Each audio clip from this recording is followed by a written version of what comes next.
Up, up. Sorry. I was setting up. Hello, everyone. The pink lady is back. Sorry, I was getting my little fellas on screen. I forgot to do that. Yes, Melanie is here. Big Pink is back in town, baby. Alright, I did some editing by myself. Not on stream. So I have about 5 minutes left. About 5 minutes left. Alright. So the Kuma video is nearly done. This is the longest process I've ever been through, and it's not because this video is difficult, it's because life. So I'm gonna put on music. Edit. Sorry, my nose is itchy. Oh my god.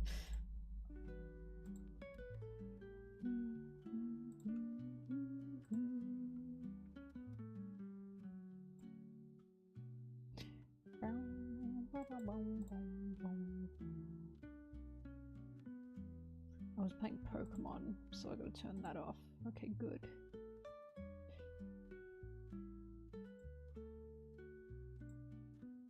We're in. When is the fuck Garp video? When Dragon and Garp have their conversation? Because I'm telling you, surely that will happen. Like, that will be it. When that happens, that will be it. That will be the defining factor for why Garp is still here. You know, why he's still in the Marines. Because there's just no way that Dragon and Garp broke off with each other and didn't say anything, you know? I already have Conquerors. I was telling this before. I was saying this to someone before. I think I said this. Thank you, Basil Teapot, but I was saying this to, I think on stream. I was like, I nearly made this a tweet, but I stopped myself because people on Twitter are just fucking insane, and you can't have, normal conversations on there, or be funny, right? Humor's illegal. Comedy's illegal. But I nearly said, it's just insane that you will say Garp did nothing and let Ace die, and people get mad at you for that. That's just crazy. Like, that's factually correct. He did nothing. The most he did was literally nothing. Like, oh, but he let Luffy punch him, so we did nothing. Like what are we arguing here? Where is it? I'm not posting it because I'm like, never mind, it's just people will get, there's such, like, again, Garp's a good character, but it's the dick riders, man. I said, you say Garp let Ace die and people scream out of the wazoo why Garp actually had to get on his knees and suck Sengoku crazy style, and then they end up saying it was Ace's fault anyways. Like, how crazy is that? You literally say Garp let Ace die, and people will go insane either trying to defend why Garp had to do that, or they'll say it's Ace's fault. And it's just like, so you're saying it's like Ace's fault that Garp couldn't do anything? Which is, no, like, that's just an insane thing to say. Oh, why do you have to pick being a pirate? You mean that's the exact same thing Garp said? That's the exact thing Garp said to him. Garp literally said the exact same thing to him before he went out on the execution platform. And I know people don't read One Piece because they totally missed when Ace said, they would have killed me anyway if I were a Marine, and you know that. He said to Garp, you know they would have killed me anyway. As in, Ace is not an idiot. Ace is the oppressed person here. He's the one that faced all this scrutiny from simply being born, mind you. Right?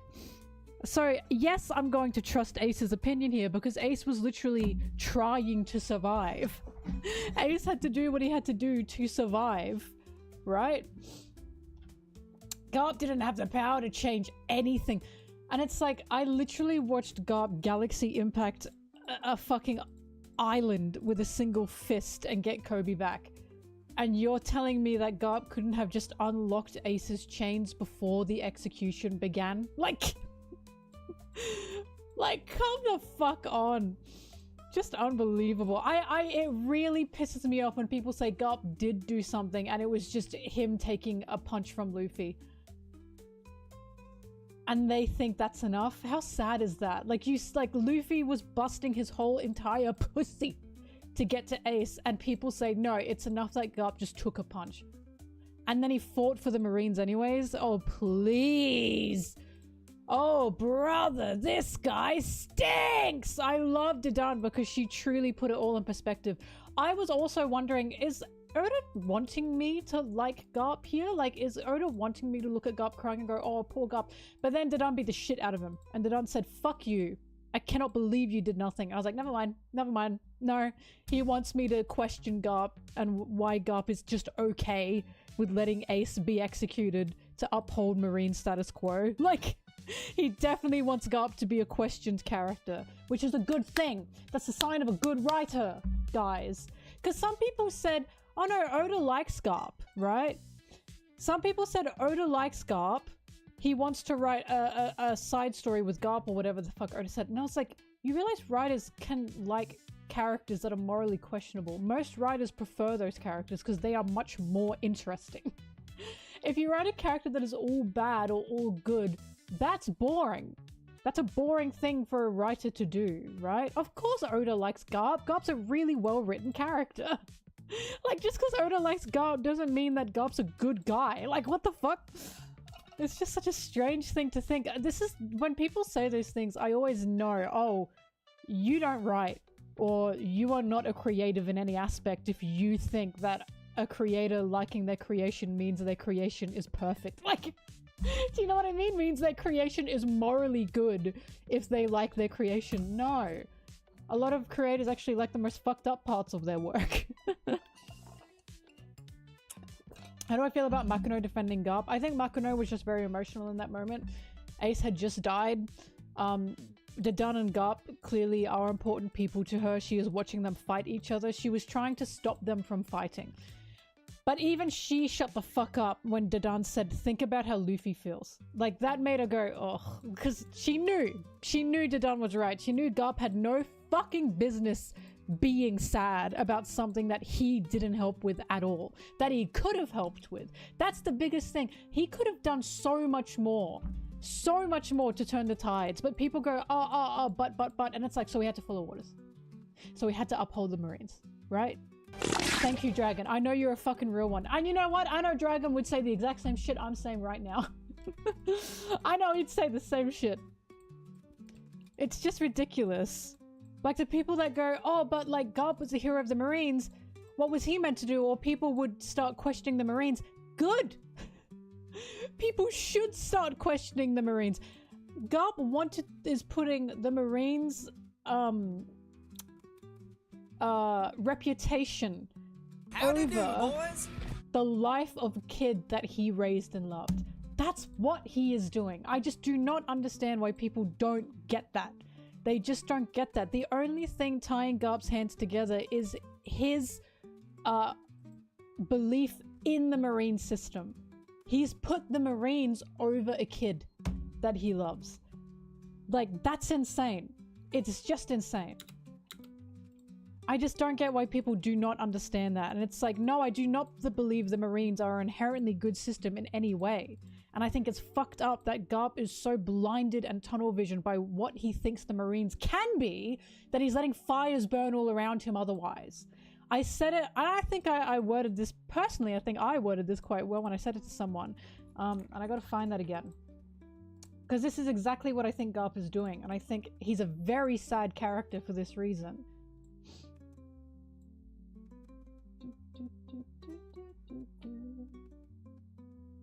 Garp is, no, people saying Garp was redeemed because he didn't know what was going on, and they're totally ignoring the fact that he's still a Marine. And it's like, I remember saying to these people, it doesn't, like, before we knew anything, I remember saying to them, it doesn't matter if Garp knows what's going on or not in God Valley, because he's still a Marine to this current day.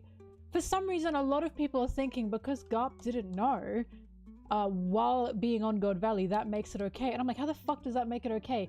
We know that now he knows. Thank you for the sub. We know that now he knows in the current day, and he's still a Marine. Like, what we are questioning Garp for is, why are you still a Marine? Not why did you become a Marine knowing this was happening. That's not what we question him for. We didn't know that. What we are questioning him for is, why are you still a Marine in the current day after seeing what your organization defends? Like, that's the thing. And then people going, oh, well, like, people are saying they think Garp set up Sword. And my argument is, Garp setting up Sword is nothing to me. Because in my opinion, if Garp did set up Sword, Garp setting up Sword is him butting against Dragon creating the Revolutionary Army. It's, to me, that's Garp being stubborn. That's Garp going, no, no, no, the Marines can be good, the Marines can be good. But why is that a problem? Because again, he's so tunnel visioned. He's putting so much priority into the Marines and the future of the Marines. He's not actually thinking about good that is happening or the good he can do. He's thinking about the good he can do for the Marines, not for the common person. That's the difference between the Revs and the Marines. The Revs think about what can we do for the good of the common person. The Marines, especially Garp, is thinking, what can we do for the good of the Marines? That's an issue. He is putting his organization and his reputation of his organization over who his organization should be protecting, which is the common, weak, oppressed person. That's the issue. Like, I just don't get why people don't understand that. And why I have to defend this with my life when people try and ride Garp's dick crazy style. I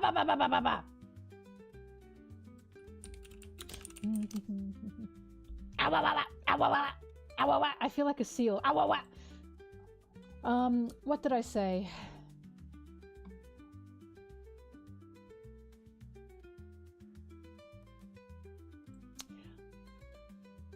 What I said is, okay, I found what I said to this person. We were having a good conversation, by the way. I said, I think Garp's sad because I do think Garp truly believes good Marines equals a good future. And that's an admirable thing. In a way, I suppose he's right in that, right? Like, I get where Garp is coming from. But he's so stubborn about it that he stares at the ground while marching on his path, closing his eyes and ears to the fires he walks past all the while. So basically, Garp is so tunnel vision set in. If I create good Marines, I can create a good Marine system, and then I can create a good future. In a way that is admirable, because I get where he is coming from. The issue is there's collateral. Right? There are sacrifices happening while he's doing this. And there seems to be a belief that that's just gonna happen, in his opinion. But the problem is the collateral and the sacrifice is not within the Marines, in the way the revolutionaries face collateral and sacrifice within the Revs. Every time, like, when we see the Revs save people, who gets lost along the way are Revs, not the common person, which is why the whole thing with Guinea, in my opinion, was important to me. When people were going, oh, but they didn't save Guinea, they didn't save Guinea. Yes, because the revolutionaries will prioritize the common person's safety over their own more than anything else, because that's the organization they've joined. They've accepted this. The Revs are the ones that are giving themselves this power and this military might, right? So they are going to save the common person way more and way before than they are going to save themselves, because that's what they need for this mindset that's what they need to be a revolution, right? They need to put the oppressed needs over their own. That's a sacrifice that they are willing to make, right? The Marines aren't doing that. The Marines are not willing to make that personal sacrifice of other Marines, right? For the common person. They are willing to make the sacrifice of other Marines if the Marines aren't being Marine enough. Like what Akainu did in Marineford. Akainu took out a Marine, right? Because, oh, he ran away. He's not taking out that Marine to help the oppressed. He was taking out that Marine because that Marine, he decided, wasn't good enough to be a Marine, basically, right? That Marine was basically independently and individualistically thinking. And they don't want that. They don't want Marines to do that, right? So, I see what Garp is trying to do, but my issue is, even if he did make Sword, Sword is still something that benefits the Marines. Sword so far has not benefited the common person, and I will always use this as an argument. I don't see Sword saving islands that have been fucking atomic bombed the way the Revs are trying to do, right? Sabo was one person, and he saved how many people from the Lucia? He was one person, right? I don't see Sword busting their asses seeing who's struggling and who's fighting per island, wanting to help them. We know that the Revs are doing that. We are not only told that, we are seeing that, right? I haven't seen Sword do shit to that caliber at all. I haven't seen Sword help the common person unless it meant helping themselves first. Once again, oh, they saved the slaves on Fuller Land. They weren't there to save the slaves. They were there to save Kobe. The slaves were just a happy accident. And isn't that fucked to say? They didn't give a shit about the slaves. They gave a shit about Kobe. Right? Which is why when people try and treat Sword like it is good, like it's a good thing. And it's like, a Sword can help. I haven't seen them help yet. I haven't seen them do anything yet. That's the issue, right? So ultimately, if Garp did make Sword, Garp has made something, an organization, within an organization, right? That's still under the same organization, mind you, that is just further helping themselves. That's what Sword is doing. Like, Garp is just so obsessed with good Marines and making good Marines that he is literally accepting casualties. He's accepting sacrifice outside of the Marines. He's accepting sacrifice of the oppressed. And that's the issue. That's the problem. I don't think Garp's a bad person. I just think he's incredibly fucking stubborn. Incredibly stubborn. And it's an issue.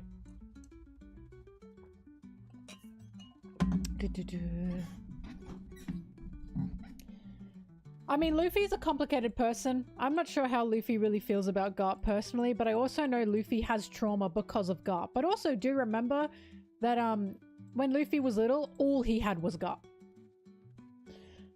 All he had was Garp. And he even said that to Ace. It's just me and my grandpa. So I'm sure Luffy has personal connections and feelings to Garp in the same way Dragon probably does. Blood relation's a tough thing. It's a tough thing to navigate. Remember Wholecake Island and how I'm not saying Garp is like the Vinsmokes, holy shit, but remember Wholecake Island when Sanji was like, I don't even like them. I don't even consider them my family, but I still can't let them die, right? Blood relation's a tough thing to navigate because we are told how important that is from the day we are born, right? So I don't know how Luffy personally feels about Garp. I don't think he hates Garp, but I also don't think he has the most positive ideas of Garp. You know?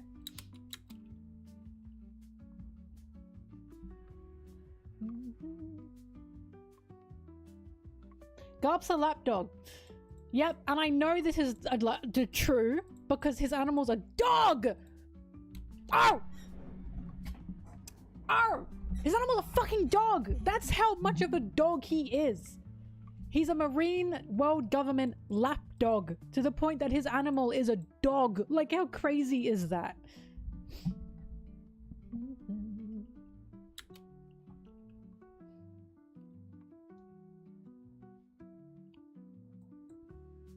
Because a lot of people are saying to me, oh, what? So you think the Marines should just vanish? And I'm like, the Marines need to be reformed.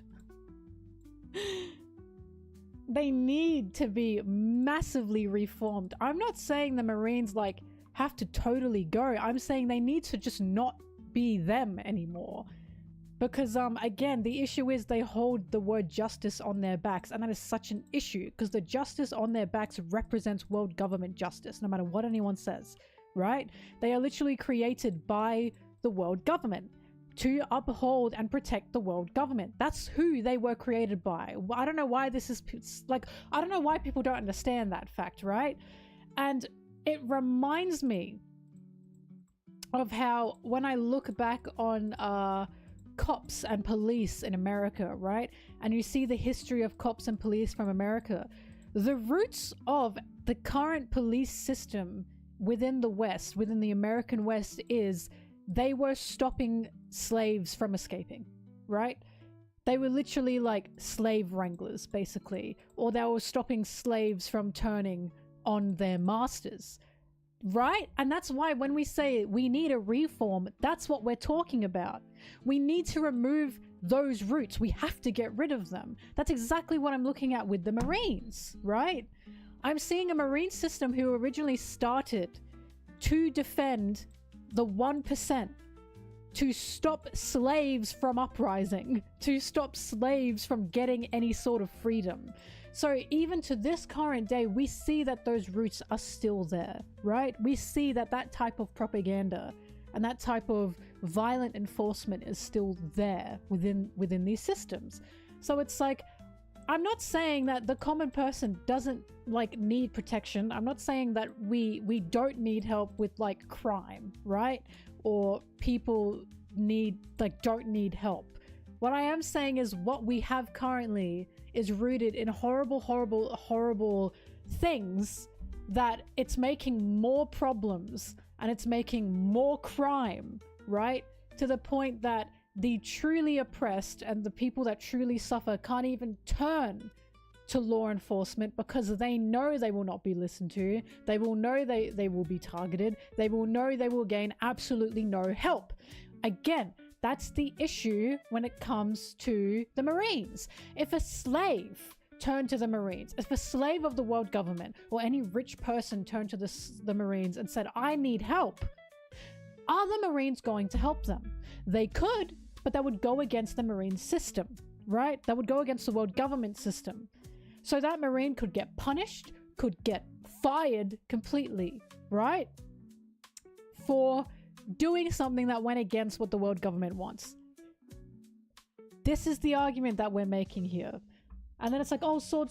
Okay, I haven't seen sword do any of that at all. I have not seen sword oppose the Celestials at all. At all. I have not seen sword oppose the world government at all. At all. So it's like, this is what I'm talking about when it's like, no, I do not think the Marines just need to be totally obliterated, but I do think they need to be rebuilt from the ground up. And I think that's what Dragon wants too. The issue with Garp is he doesn't think the Marines need to be rebuilt from the ground up. He just thinks if I put a few good eggs in the Marines can fix themselves. And that is just not possible because it's too powerful of an organization.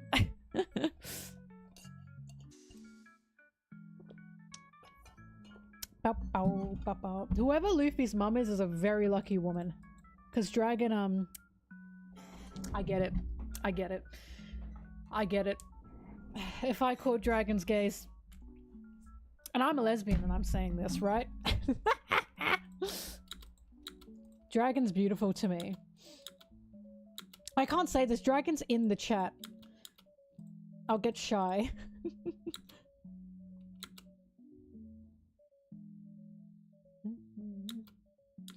Sengoku said the only reason they haven't executed Garp yet is because of his title.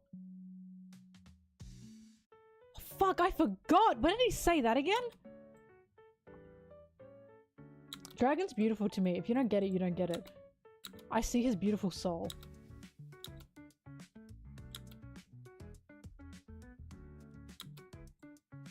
But yeah, there's this, a lot of people have this belief that I think Marines are evil. I do not think Marines are evil. I just think, again, they're incredibly ignorant. Either purposefully or not purposefully. But if you have an ignorant Marine in any sense, that's a bad thing. An ignorant, uneducated Marine, whether purposeful or not, is dangerous. Incredibly dangerous.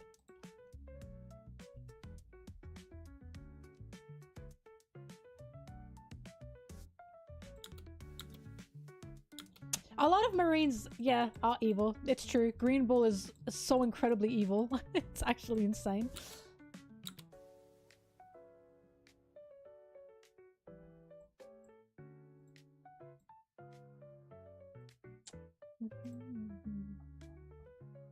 But yeah, I do believe this is what Oda wants to do with the Marines. I do believe that Oda is saying with One Piece, yes, you know, people do need help.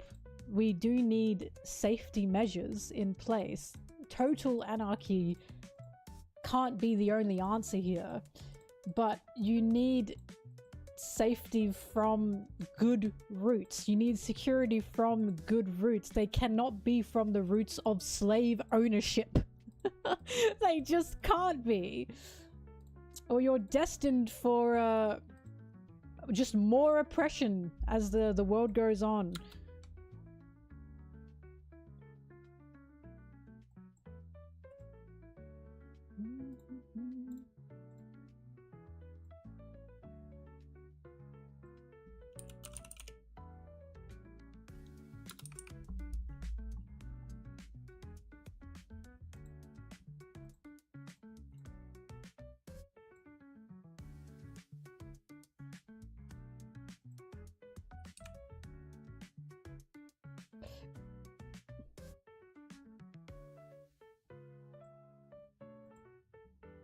I don't think Luffy knew it was Shanks. But I think he was reminded of Shanks because it probably did feel the same.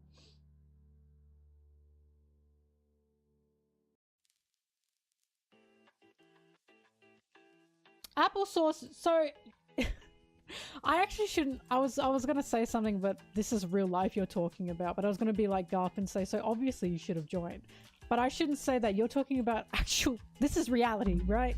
So no, fuck that. Fuck that. Horrible. Look, there's times to make a joke, and then there is times to not make a joke.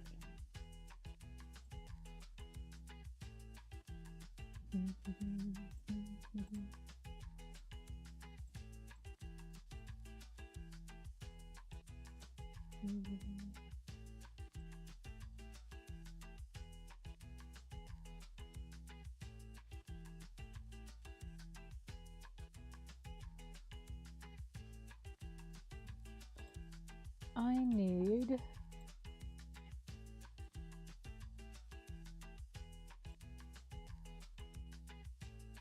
to find Luffy going Gear 5 in Egghead.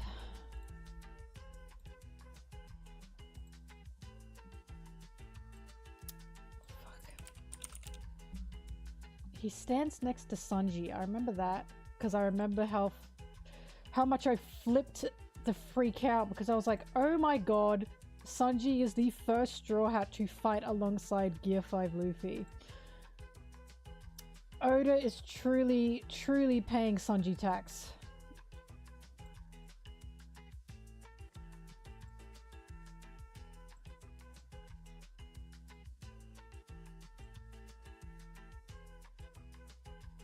$11.03. Tips on how to avoid Shueisha copyright. See what I'm doing here? So I either remove text, which I have done here. So I either, well, I mean, this one's different because I'm just building up to the moment of what she's saying. But I either remove text like I did here, or I don't ever show the full page. I always just show a panel like this.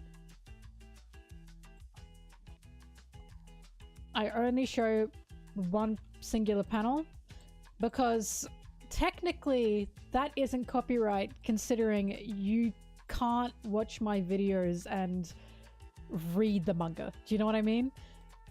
That's why copyright should be there, but copyright has been abused greatly, especially on YouTube. Because copyright should literally just be no repurposing. So people will want to watch and read the content, right? Like no uploading full episodes of Family Guy, not uploading full pages of the manga, blah blah blah.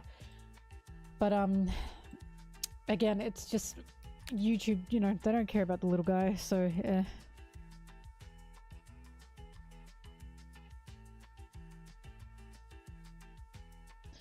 meh.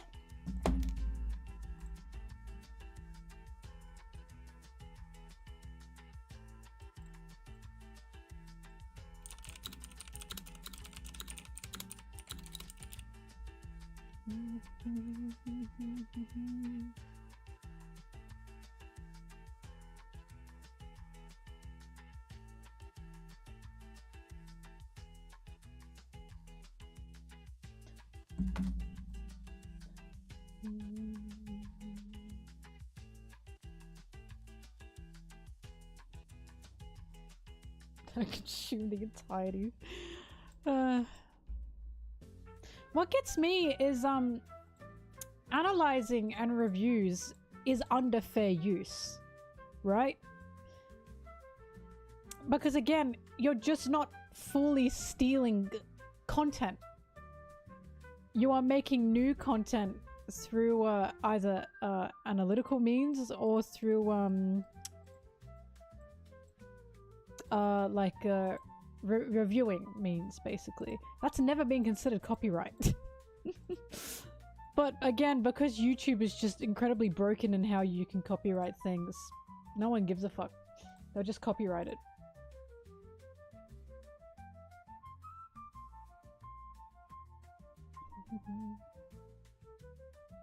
Maybe I can get AI banned by saying, no, I'm using AI. This is an AI generated image. I did not draw this.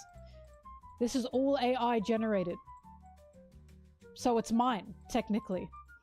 And just see what happens. And maybe we can take down big AI by doing that.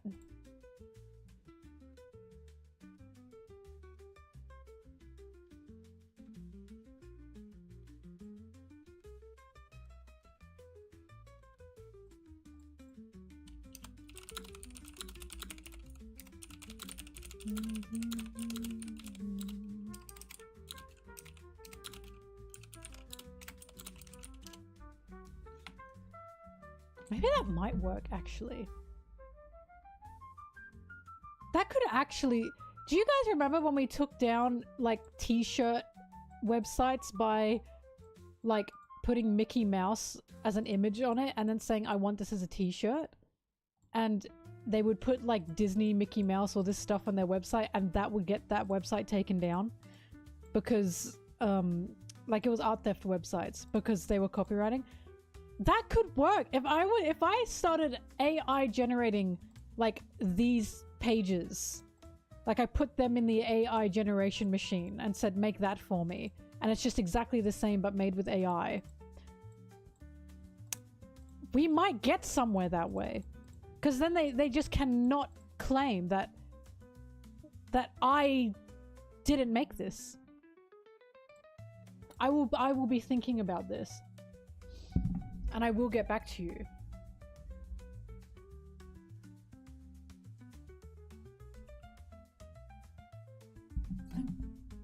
I see people!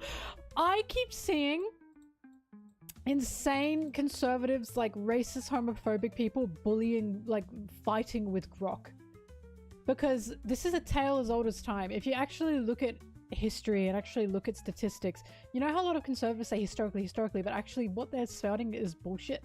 And it's like, actually, historically speaking, you're wrong, you know?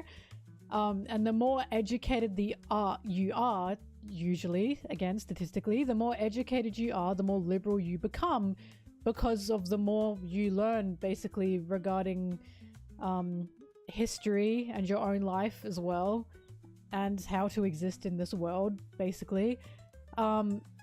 So basically, I'm seeing hardcore conservatives fight Grok because they ask Grok for things like facts, and Grok gives them the fact, and they say, no, not that one. Like, they will ask Grok, is this person a Nazi or did they side with Nazis? And then Grok says yes. And they say, no, he wasn't. And I've seen Grok be like, I am a bot.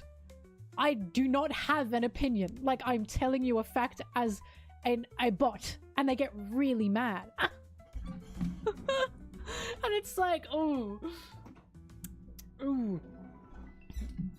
Like, nice try. Yeah, they don't care. They don't care. You just can't argue with them. You pull up the numbers, you pull up the facts, you pull up the history, and they just don't care. It's classic la la la la la tactics, and they think, you know, we do la la la la la tactics. Because it's like, you know, the argument against trans people, transphobia, and then you tell them, actually, statistically speaking, trans people have like the lowest abuse, violence, crime rate ever. Like, ever to anyone, and then they just la la la la la la la, and it's like they just don't believe you, and it's like, okay, all right, whatever, I guess. So go in your hole, I suppose, and be miserable, and I'll continue loving my trans brothers and sisters in a happy life.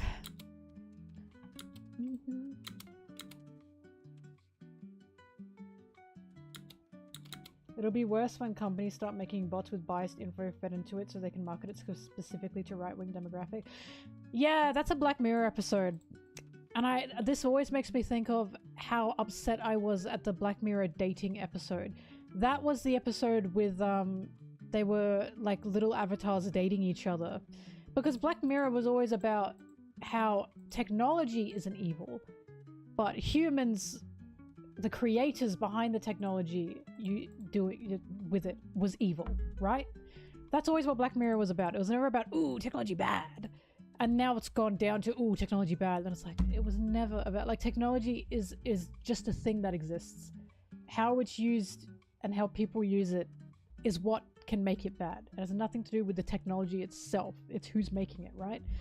And I always hated the dating episode. If you don't know what the dating episode is, the dating episode was basically these people were in like a dating village thing, and they'd be given someone to date to see if they could find their soulmate, right?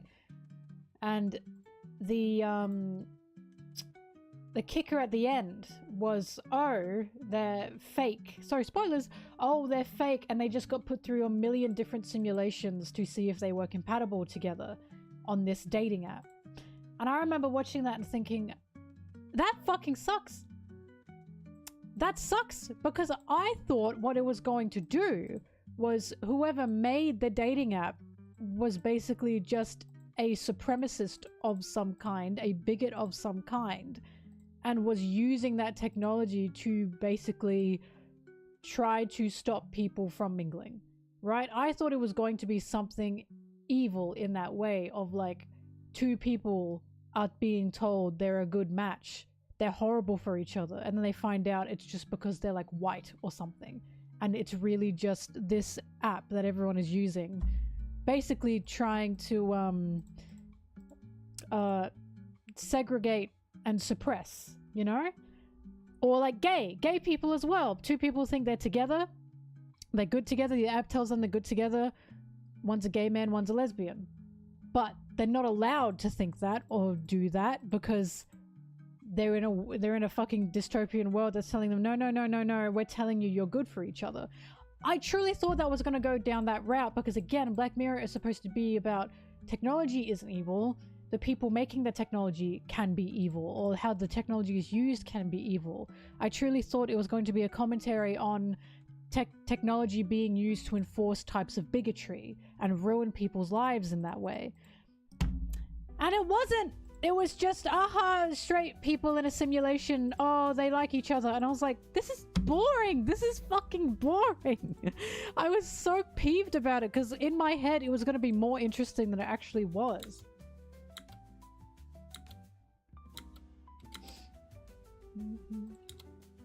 But maybe I'm too woke. I don't know. Maybe I'm too woke, you know?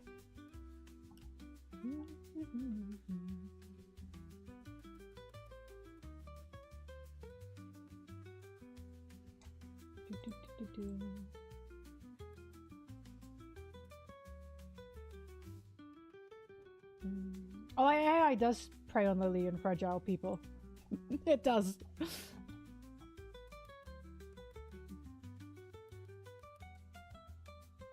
I feel half-half about it because on one hand, I'm sad that people are cornering themselves into a life of bot is my only friend.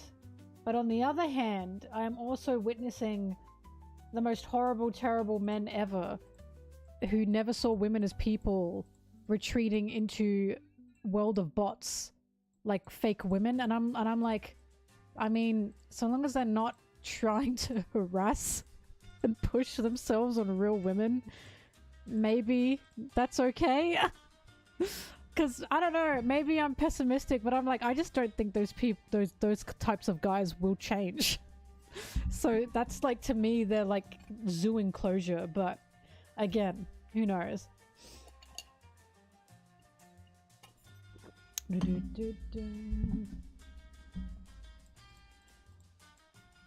But at the same time, it can make them worse. It can really make them worse.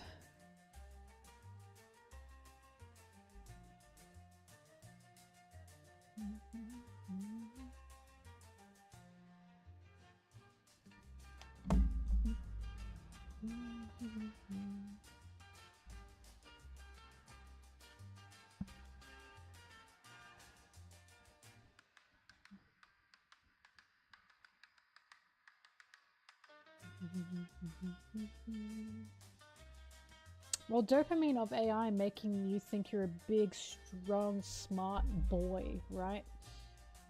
If I want my AI to tell me I'm a big, strong, smart boy, it'll tell me I'm a big, strong, smart boy. So why should I talk to people, right? They're not going to tell me I'm a big, strong, smart boy. You basically don't have to have empathy with AI, nor earn it, nor have any proper relations at all. Great! Sounds good. I love the future that we're heading in.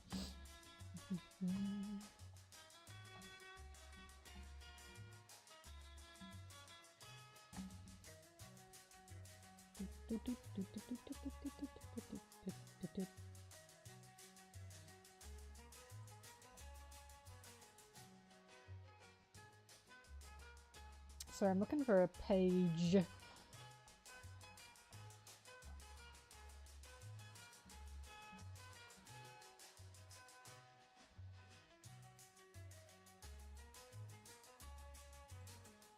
I got to Luffy's aura page. I fucking love this page.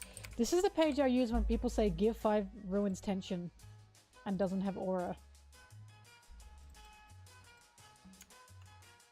Like, what the fuck are you talking about?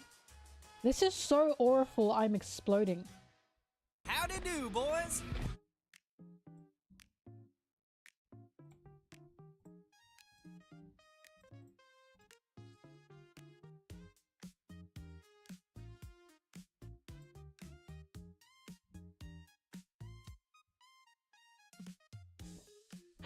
Kaido supported his trans child. I do love Kaido being like, I'm evil, but I'm not that evil. I'm evil, but I'm not a transphobe. Damn.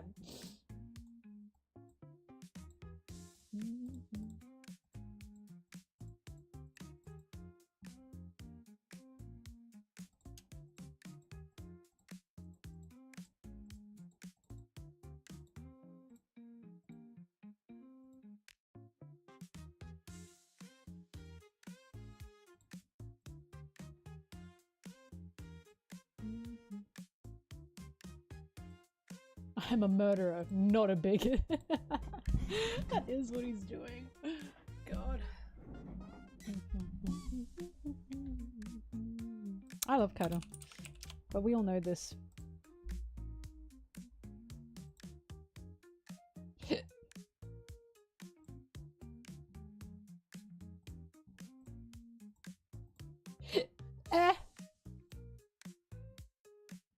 I'm having, oh my god, I'm so excited. I get a big yummy dinner tomorrow night.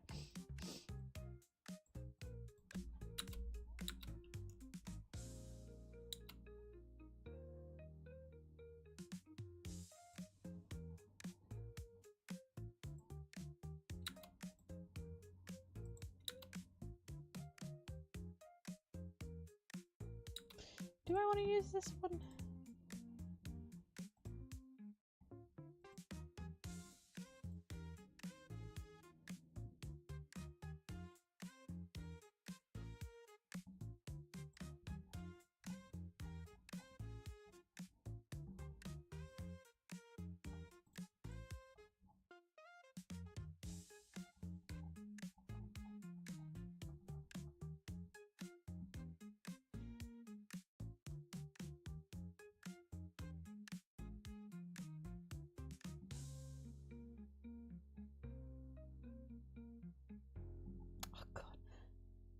I just love Gear 5 so much because I love when you can feel the author is having fun or is enjoying what they're writing. I keep saying that's why in current One Piece, I love it because I can feel Oda's excitement.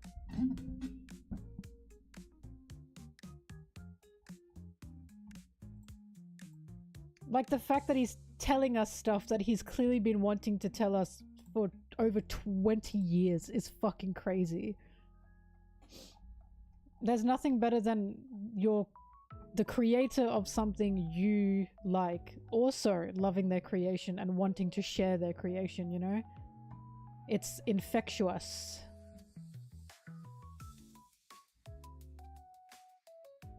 You've been using me as propaganda to get your friends into One Piece. No, please keep doing that. Please keep doing that. And also, should pay me. Like... God.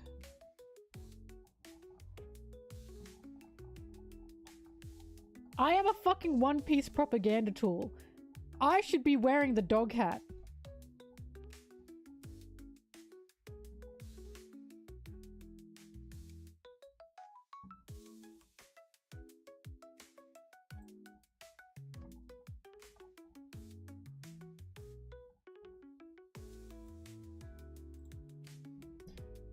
One. Okay, I think this one will be better to use. I know I had it. I know I've used it before because it's a good panel.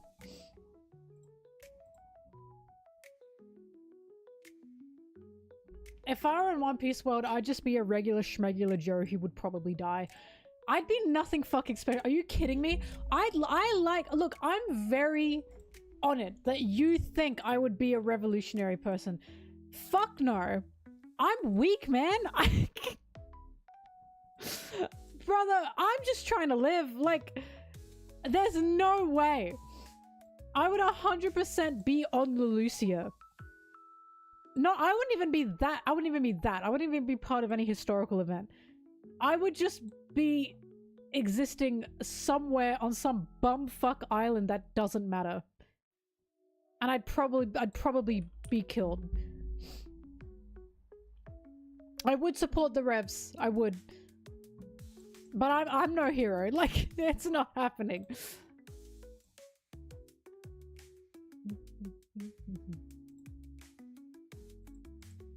I just want to be keeping my head down, you know?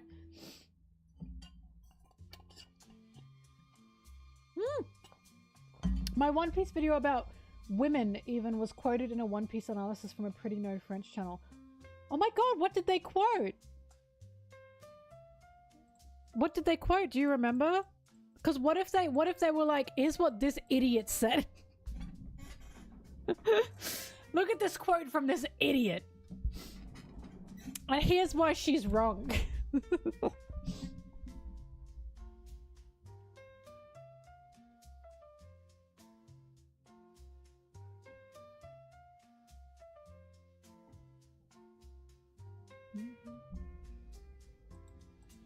No, if I were in One Piece world, I'd just be, if I were in One Piece world, I'd be shipping Zoro and Sanji.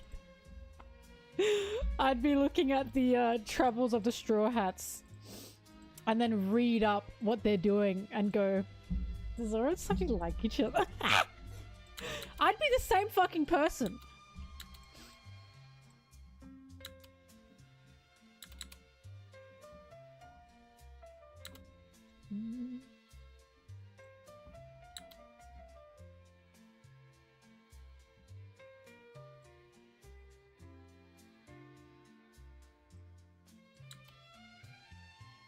Would they kiss?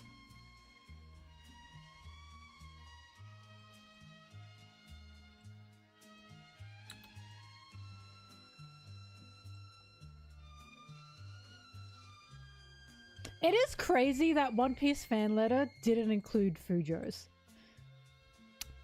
And I'm not saying that in a way of like, oh, blah, blah.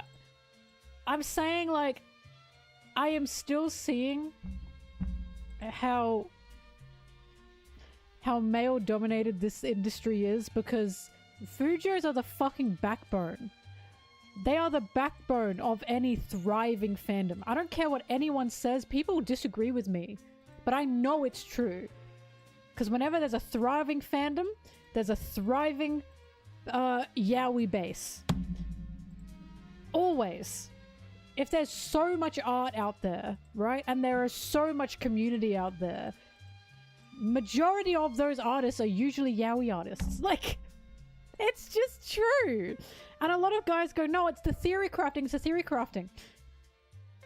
When all is said and done, and the show is over, who's the one sticking around?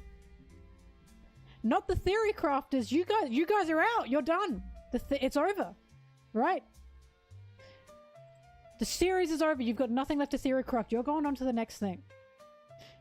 You know who's staying, and you know who's still playing with their Barbie dolls even after it's all done? The Fujos, the yaoi girls. They are always the ones that solidify the impact of a fandom.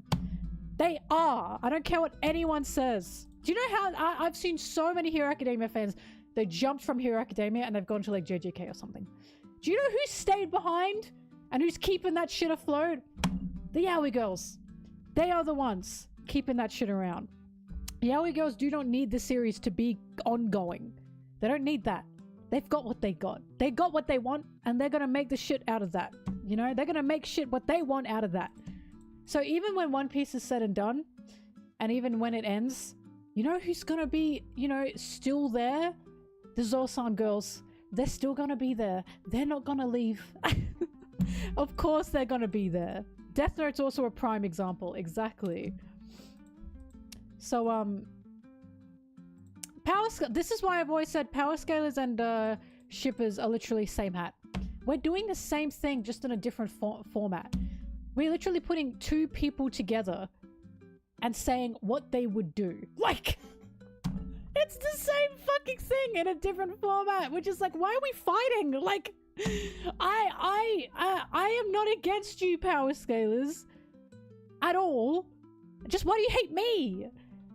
The reason I get so uppity with like power scaling stuff is because shippers do the same thing is the thing.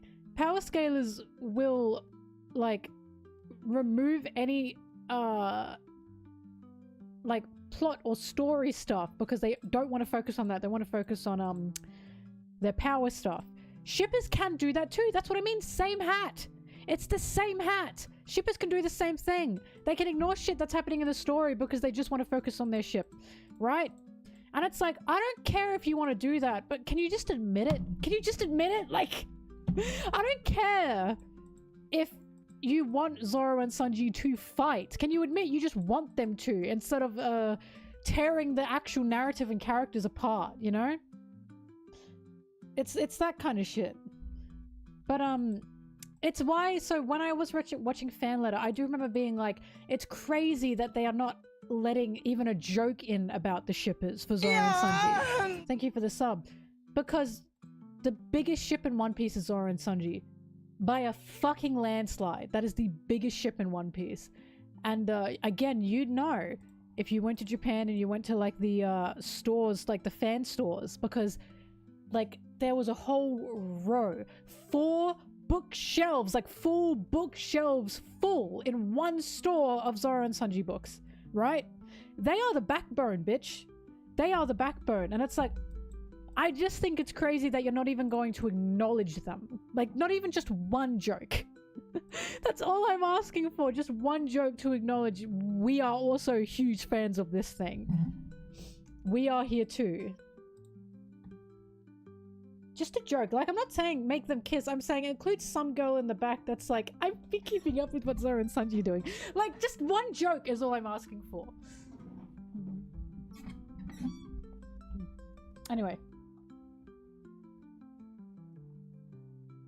They can't spoil the endgame.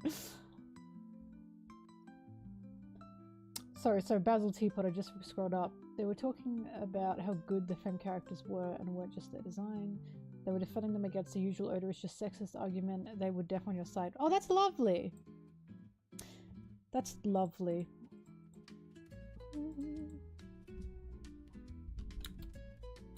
I mean, again, Otis got some sexism problems. He's still an old man. But it does really peeve me when people just don't actually look at what he's writing.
Remember, every time I type, I'm only typing with 2 fingers.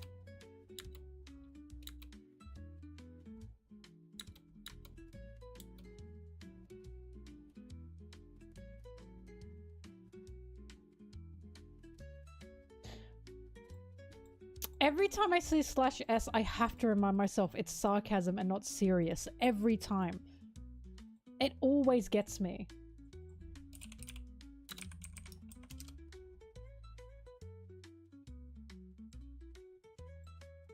Because for the longest time, I thought it was /serious. And for the longest time... But, like, why do we have a /s for sarcasm? Why can't it just be /j? I've seen serious used with s as well. I've seen both. See? Someone else. It's sarcasm. See? It's too confusing. Just /j. Why do we need sarcasm? Why can't it just be joke?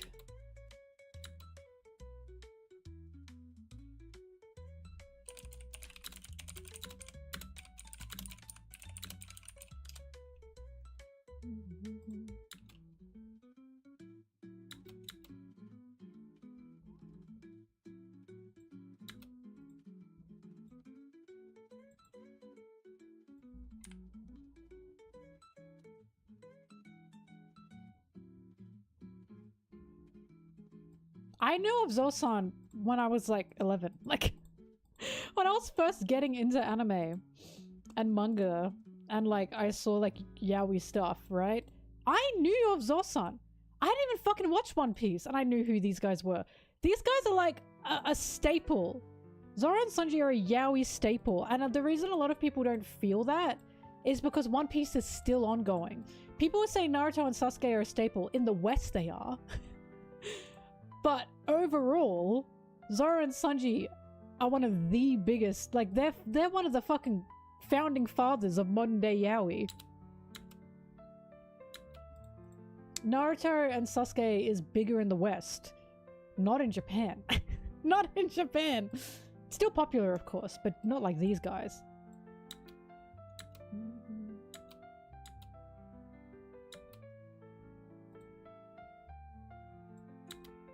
Like Gojo and his other guy, I don't know the other name. Everyone say thank you, Zoro and Sanji. Again, people don't feel it because One Piece is still ongoing. So they're like, no, they can't be. And it's like, they are. They very much are.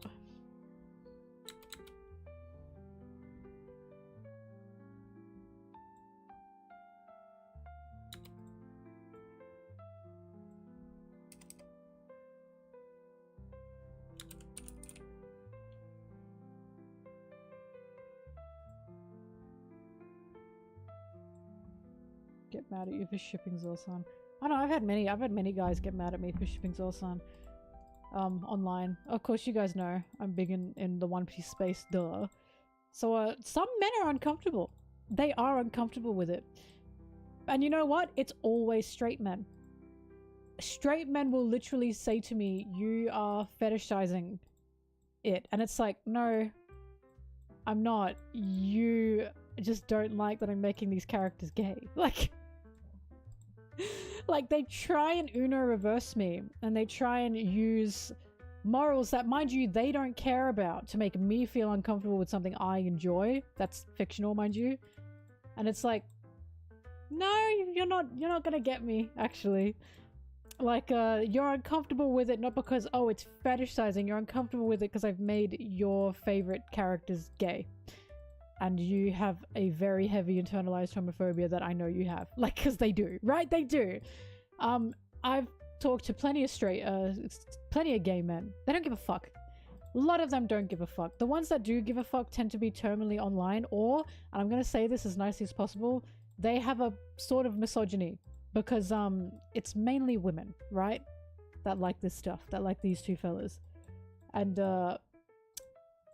they don't quite understand, because it's like, I still say this, like, they're still men, do you know what I mean? So it's like, they go, oh, blah, blah, blah, blah, and it's like, okay, the spaces where people ship Zora and Sanji is women dominated. Totally women dominated, right? The community was made for women by women. The community is there for women to talk to each other and to enjoy time with each other.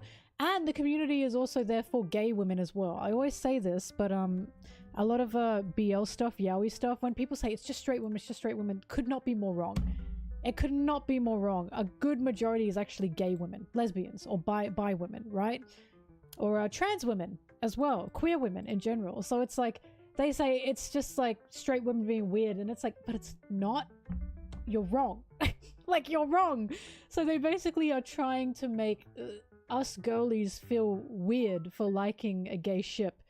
And then it's like, it's not gonna work. Because for once we get something. For once we get something. And it's not harming anybody, by the way. It's really not harming anyone. In fact, you can very much argue it's actually pushing for better and for good, because it is. That's what gets me. Like, ever since yaoi and BL has started being more of a thing, we have actually been seeing more inclusivity in media, because a lot of people are like, oh, it's still bad. Yeah, it can be weird, okay, and it can be fetishy, but now I'm not seeing a blatant outright stopping of like queerness within things now. Like, it's still there, but it's lesser. So it's like, we're literally creating a community that is a lot more inclusive, where women can feel safe, especially queer women, and you're saying stop that. No, actually, I don't think we will. I don't think we will stop that.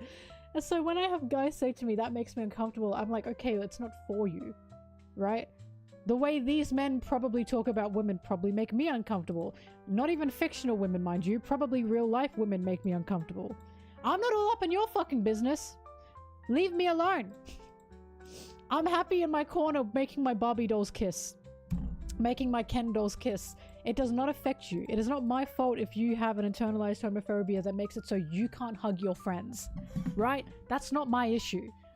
Zora and Sanji kissing does not stop you from having close, intimate friendships with other men. That's you. That's a you problem. So calm down.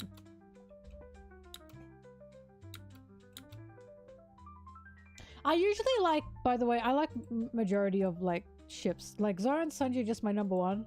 I really like Luffy and Sanji. I like Zora and Luffy. Like, I don't mind. I'm not fussy. I'm really not fussy.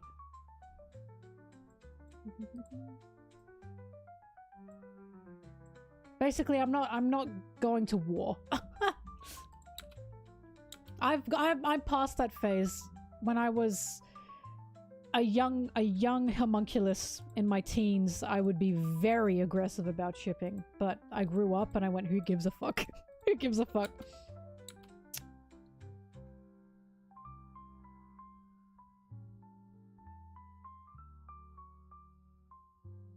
Oh no, there's still the issue of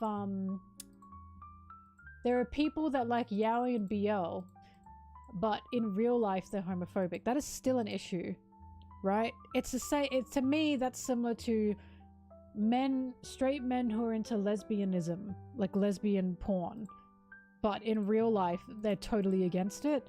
And again, that is just a genuine homophobia and queerphobia. Like, that exists. That's still out there. But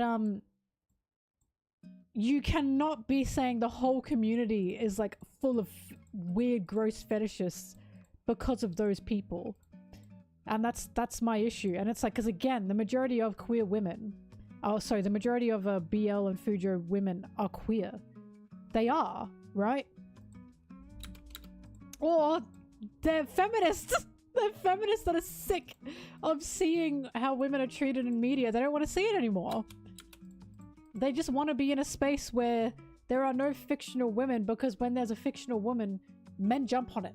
And they don't want to be part of that. Right?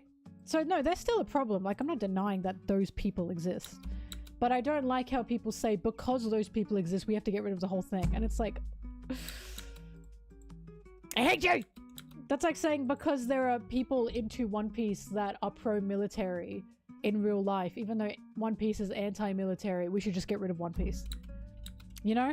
Just get rid of it. We don't need it anymore.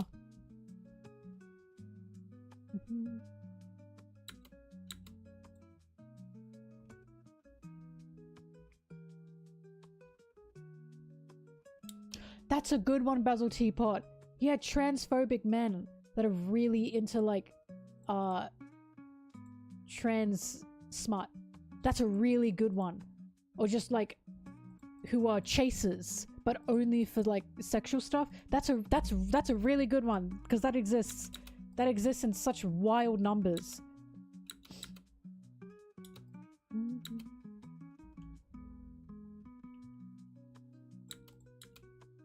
Anyway, leave me alone. I just want Zoro and Sanji to kiss. I'm just a lesbian who wants Zoro and Sanji to kiss.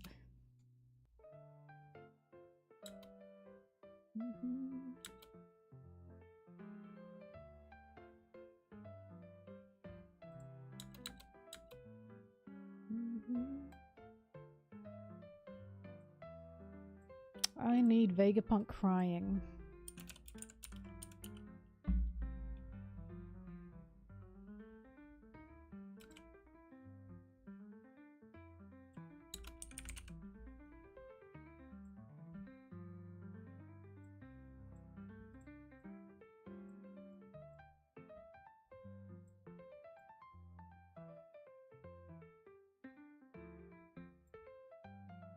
These videos of Kuma. Don't we learn a lot here, by the way? Don't you guys enter the stream and then leave the stream feeling like your brain has become so big and bulbous? That's the goal.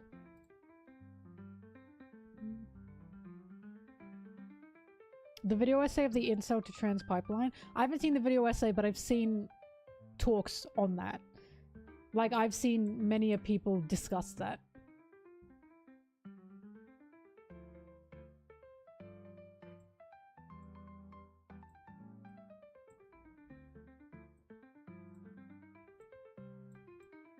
I mean, look, you know how a lot of people hate that trope?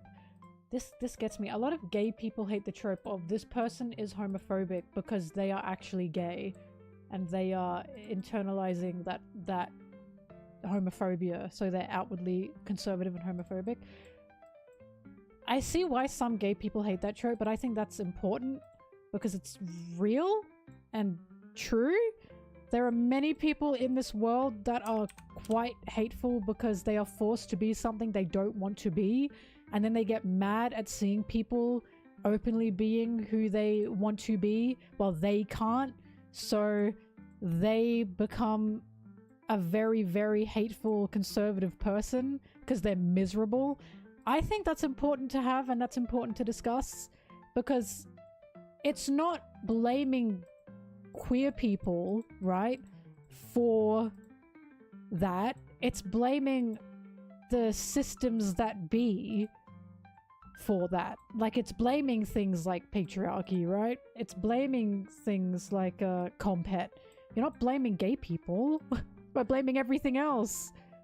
That's saying, see, if you don't allow people like the freedom of who they are, it's just gonna get worse for everyone.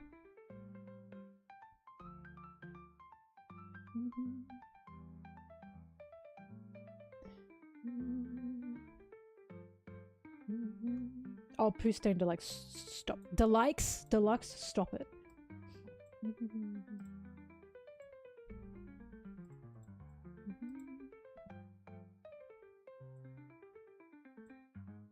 I saw a video recently, and it was what happens when you like open up to your girl, and it's like a straight guy with a girlfriend, right? And it was just a skit. There was no woman involved. He was pretending to be a woman, but it was him as a woman saying, "Oh, it's okay, you can open up to me." And then he said, "Really?" She said, "Yeah." And then he starts saying like, "Oh, this is why I feel this way, blah, blah, blah." And then as the woman, he thinks to himself, "Wow, he's gay." And I looked in the comments and it was a bunch of men saying, "Yeah, they think that."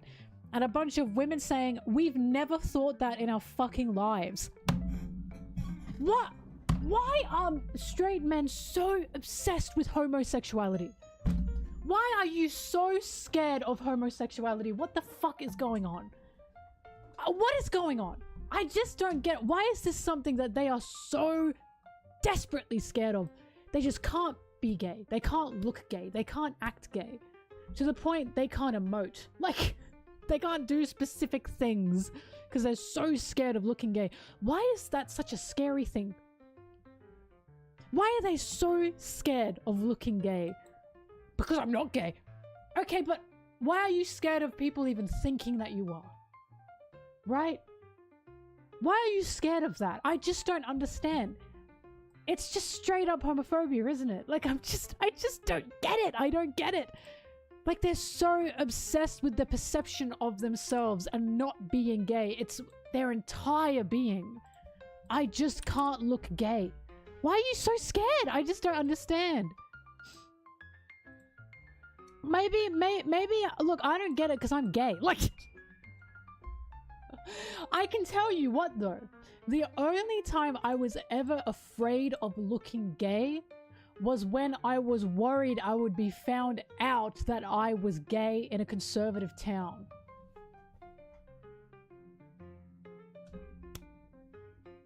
And doesn't that say something?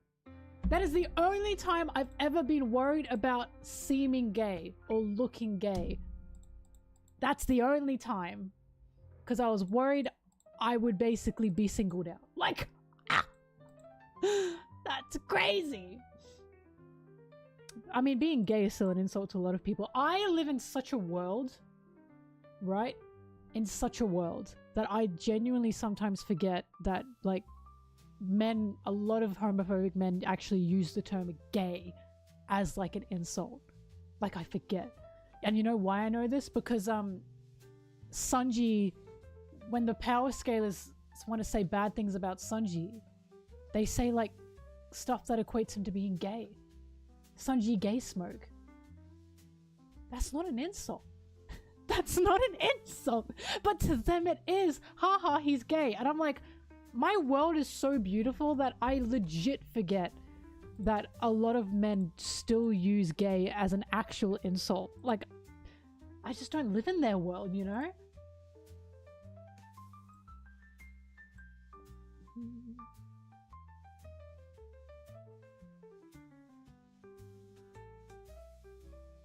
Yeah, glad we agree.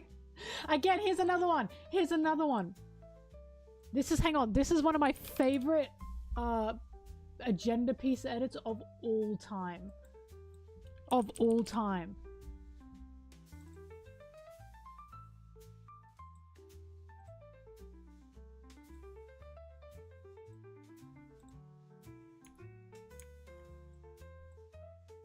So they're trying to insult him. This is supposed to be an insult. And you know what happened? The power scaling agenda piece men looked at this and said, haha, yeah, you're really demasculating him. You're really demasculating him and making him such a loser, such a gay loser. And then the women looked at this and went, make more of that shit. We like that shit. The fact that demasculation is seen as the worst thing ever, like it's an insult to be feminine in any way, really gets me. They see it as weak, they see it as submissive, they see it as non-alpha activities to be demasculated or be feminine. I fucking don't. I don't at all. I think a feminine man is a very powerful man personally, but men don't see it that way, right? So to make fun of men, they will feminize them and demasculate them. But we're into that shit, right? At the same time, please remember I am a lesbian.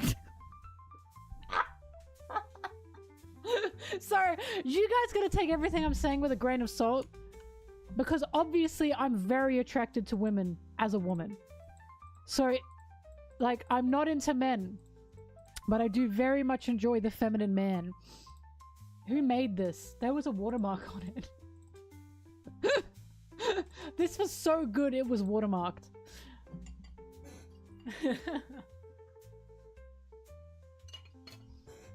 That's why, even though Oda wrote Kamabaka in such an interesting way, scratching my head, that's why I'm still so overjoyed that Sanji's mentor is a genderqueer drag queen. No matter how you want to twist it, his mentor is a genderqueer drag queen. And a lot of Sanji's power, current power, comes from the fact that he was trained by feminine men. And again, oh, it's weird. It's weird. You can twist it in weird ways. But that's where it's come from. Like... his mentor is a genderqueer drag queen, and Sanji heavily respects them, and I fuck with that. Oda could have been better with it. There's no denying Oda could have been better with it, but I still love that.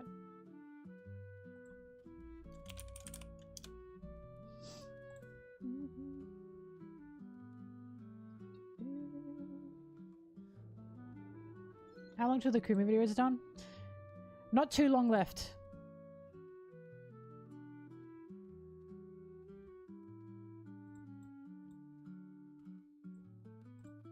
I saw a great video on actually about a guy talking about how it's like there's both a homophobia in how men are desperate to present as masculine, and also a misogyny in, oh, it's just an insult to even be compared to a woman. And it's like, oh my god. Oh my god. I'm so scared. I'm so scared.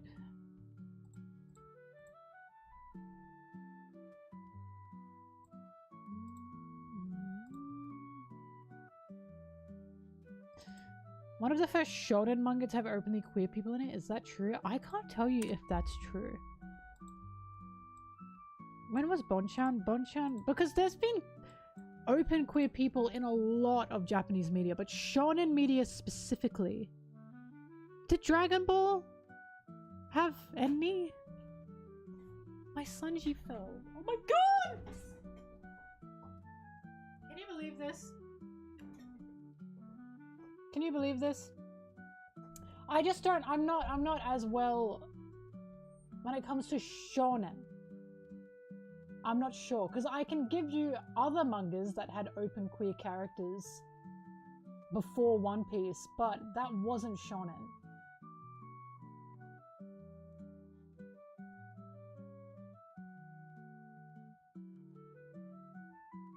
Dragon Ball did? Because here's the thing, again, there's this belief that, oh, Japan's really far behind, the West is ahead, blah blah blah. Sorry, I'm diddling his little Sanji. Queer culture and queer history has been heavily ingrained and rooted in Japan, and a lot more widespread than it was in the West. For some reason, the West, especially Western America, think they are the front runners for progressiveness, when it's just simply not the case. Like Japan, while it's still a bit iffy, Japan still had discussions of trans people's existence before Western America ever did. Like, I don't know why there's this belief. What is it? It's a white savior complex, isn't it?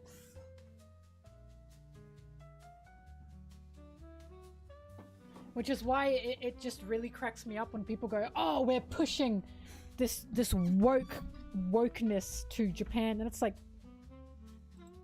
it was always there. It was always there. People in Japan are not suddenly turning queer because of America. Just such stupid shit. No, don't get me wrong. Western America is still ahead in some ways. But, like, that's not how things work. Like, this isn't a race, you know what I mean? Like, while Japan is very far behind on some things, they are also quite forward in others. It's the way any country works.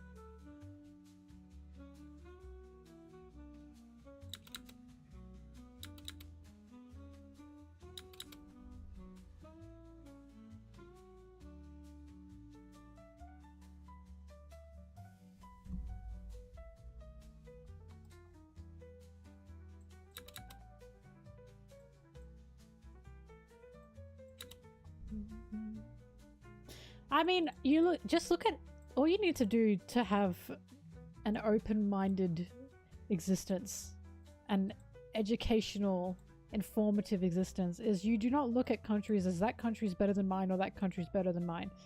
You look at every single country with every single one of them has issues and every single one of them has good things too, right? Otherwise, you fall into that pit of romanticizing, right? And that's what happened to places like Paris, for example, like France, but especially recently has been happening to places like Japan and like South Korea. And it's like, it's propaganda in a way, right? And it's like, I'm not saying Japan is at all a better country, nor is it a perfect country. I am saying that it has its good sides and it has its bad sides in the way any country does. And you should think that with any country.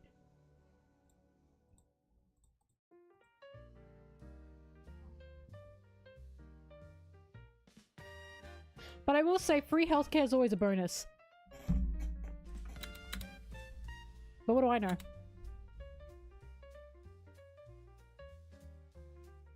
Scandinavian countries are not ideal. They are full of racism. Ah! Ah! Whoa! Whoa, whoa, whoa! Just letting you know.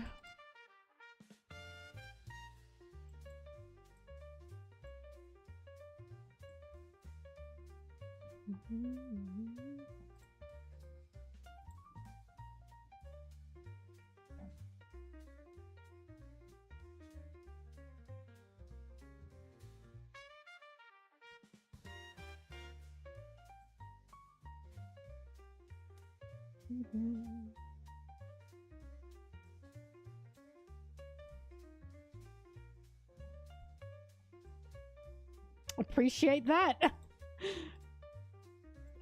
Again, when I say these things, this isn't me going, fuck that country. I'm just reminding you all. The problems are there when you are told the problems are there. But it can be hard to see the problems if you are not the receiver of said problems.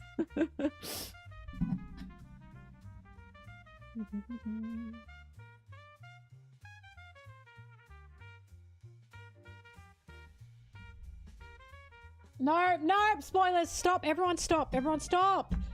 Everyone stop! We are not talking... Okay, I gotta put in the... No, absolutely no talking of anything of the new chapter, okay? Nothing. Nothing. It's spoilers if it's not out officially. How many times do I have to say this? I'm sorry, it really pisses me off. Unless it's out on the official Twitter. The official Twitter, I don't want to know, okay? On the official Twitter or on the app itself. I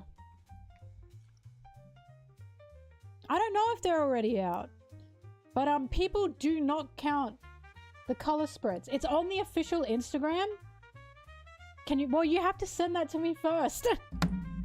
Because the amount of people that always fucking post the color spreads and the volume covers and say it's not spoilers, it really pisses me off. please follow, please lead with that first, I'm begging you. Otherwise I will think it's spoilers. It's hell out there. It's just hell out there. That's okay. Now you know for the future. I've just been spoiled so many times by people sending me color spreads and going, it's not spoilers. The kids are crying, bah! I don't care about them kids. I don't care about them kids. I just have to be so careful. God, I hate leaks, I hate spoilers. I hate them so fucking much. I really do think they ruin the experience.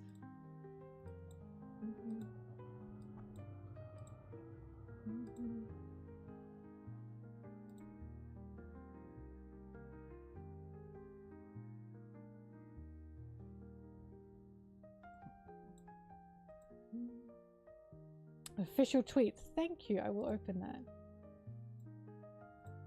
Why does OBS not open through Chrome? It opens through itself. It's really pissing me off. Oh. Alright, so we can all see it. We will all see it because it's not spoilers. And it's on the official Twitter, and I will be retweeting it.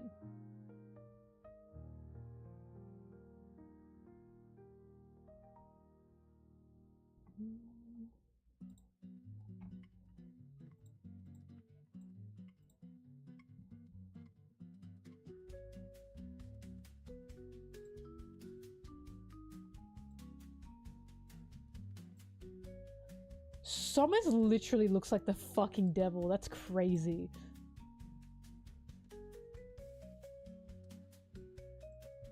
Here it is. Oh, God, it's so hot. Fuck.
So why are Shamrock's colors red and buggy blue?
Interesting.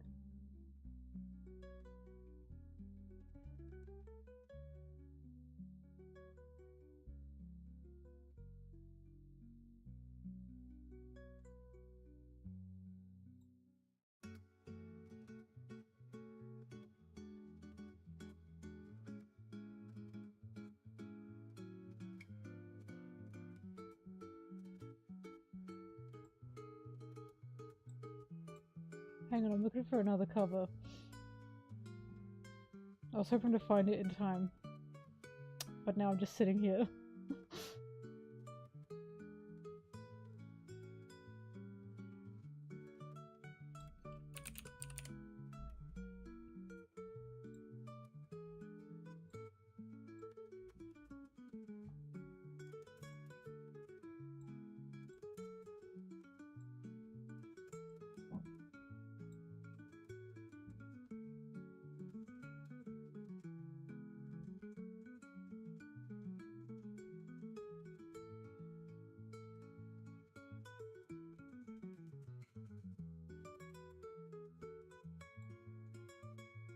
Did I really not save it? Wow.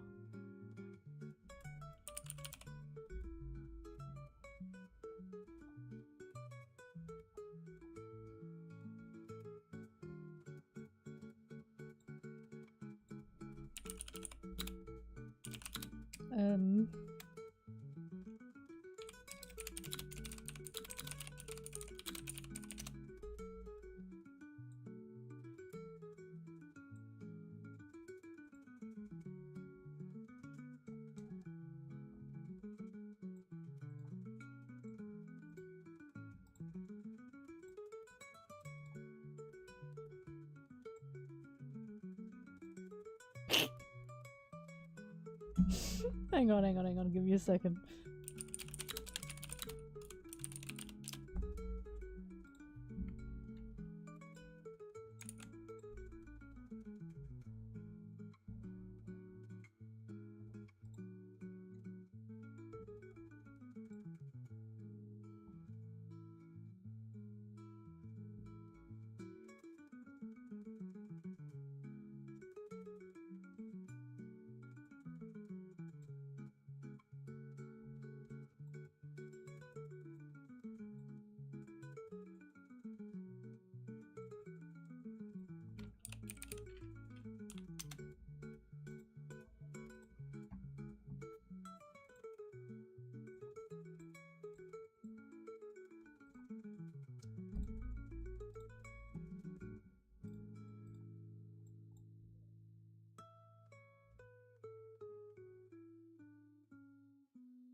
Wait, I'm downloading something.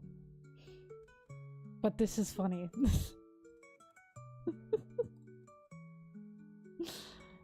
I was looking for it because I was like, I swear I have this in my folder and I couldn't find it.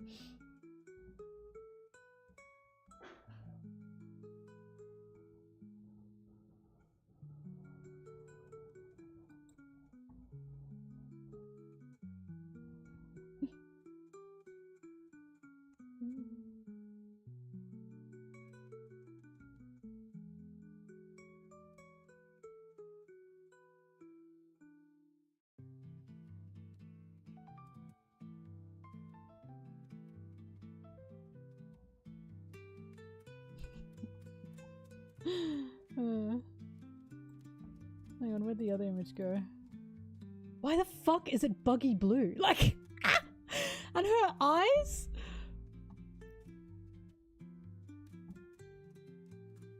If there's a fucking clown nose under that mask, I'm losing it.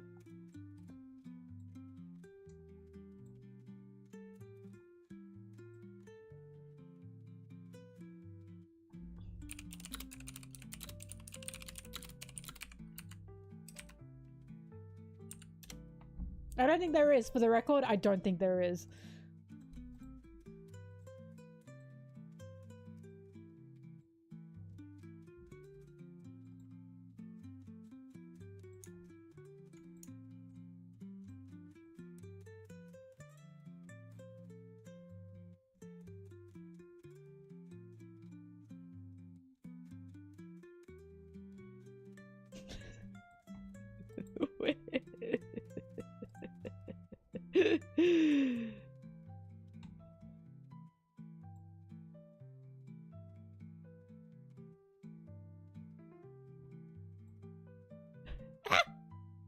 Arno, what are you doing?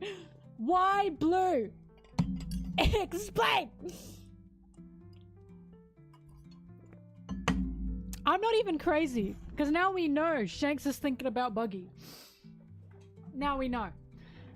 It is not a stretch to say that Buggy and Shanks' dynamic and relationship is one of the most important parts now of One Piece. That's not at all a stretch to say.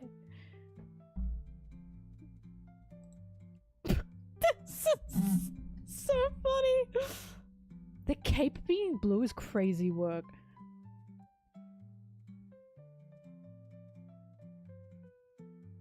Aaron, give me a treat. My hand is open. Walk into my room and give me a treat.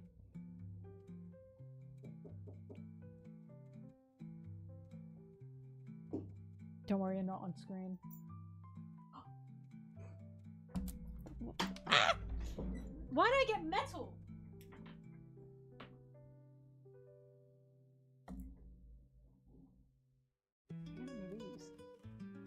What am I meant to do with these?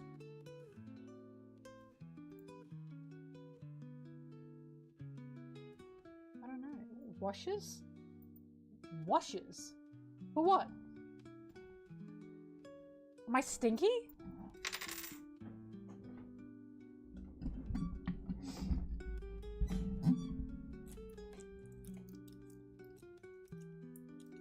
I got caramel toffee. They're in my pocket when I got home from work. Thank you. I'll keep them.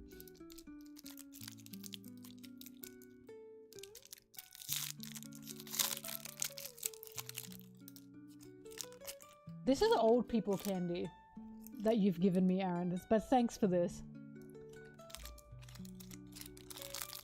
Mm.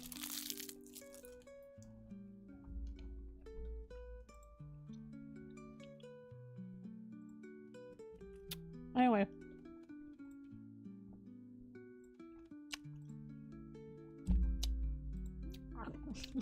I'm like a dog eating peanut butter.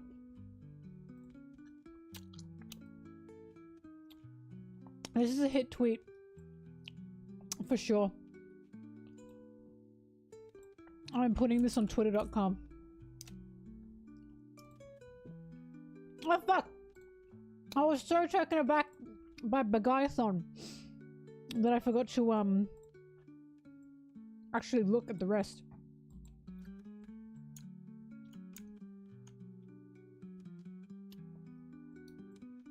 Now Somers is getting me because he looks like the fucking devil. Oops.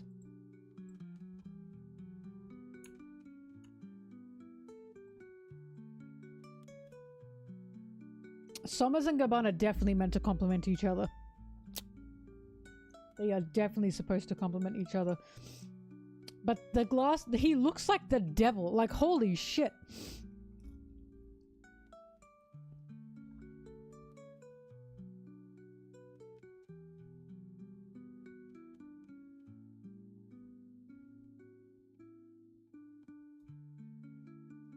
Sorry, I'm making my hit tweet.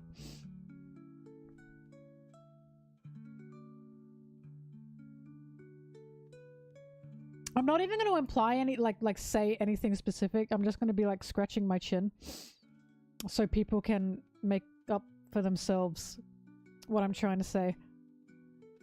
Because honestly, I don't even know what I'm trying to say. My question is why, what's with Shanks's twin brother having his own blue companion? Like, what the fuck?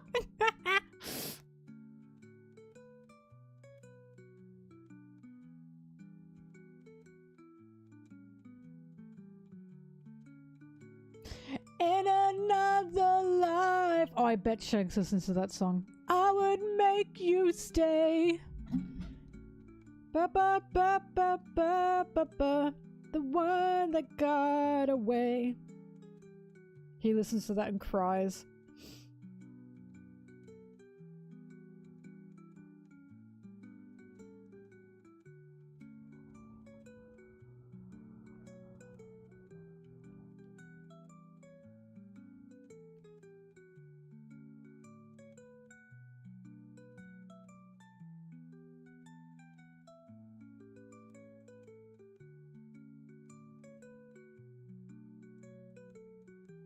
Alright, it's up.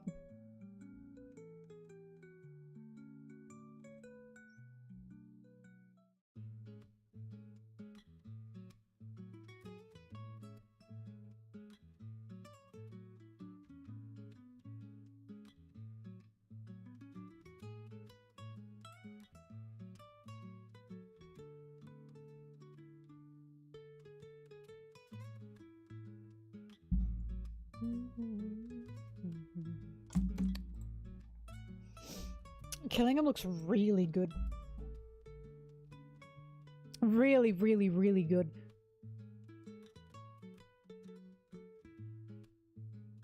I do wish we got to see him with his twink face though. I want to know what he looks like. Oh, come on. The red and blue eyes? How interesting.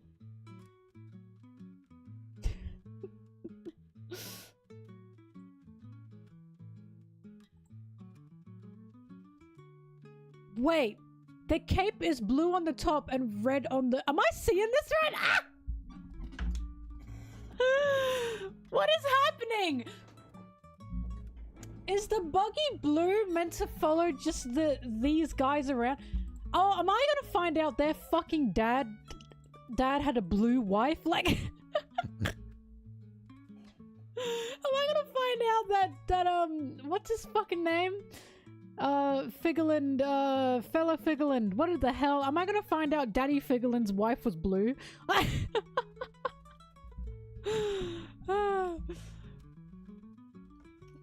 What is the blue obsession?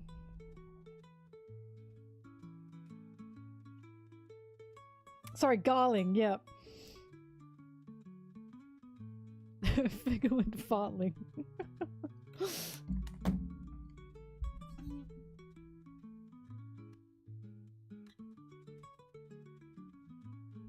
Garlic. Everywhere I go, I see their face. Is her cape gonna be blue underneath, do you think? Or is it just red? It looks just red to me. Oh, we see the inside of it. Okay, no, oh no, wait, the inside is there. Damn, I don't know then.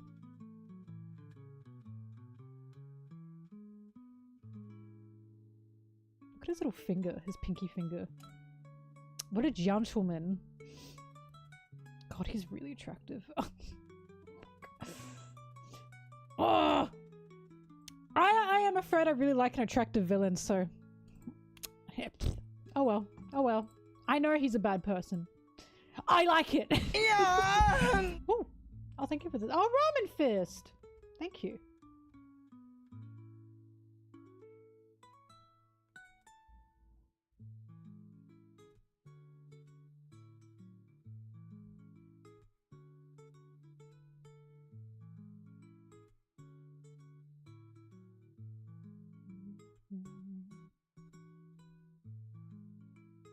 Yo! 3 stream watch streak. Get a life! Bro, get a job!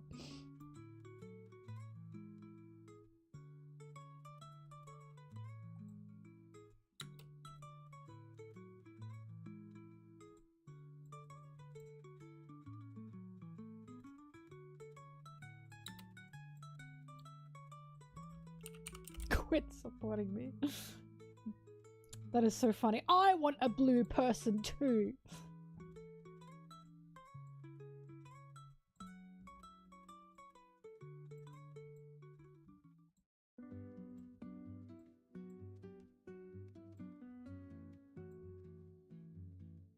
Smiling friends rotoscope guy moment. I'm so glad you realized what I was quoting. Dude, where's your family? You should have a family, whatever the hell he says.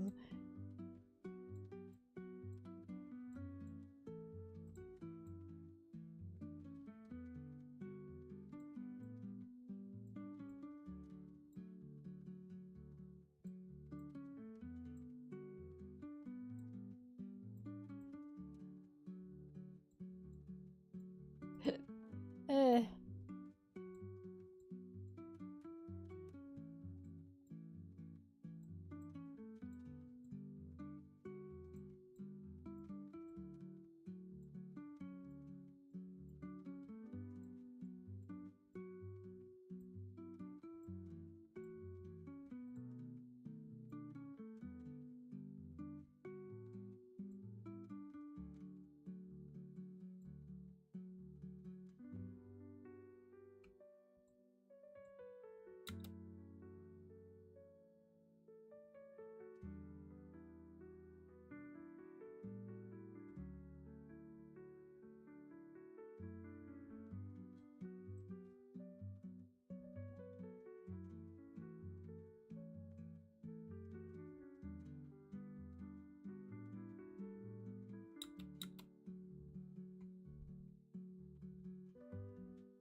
Play!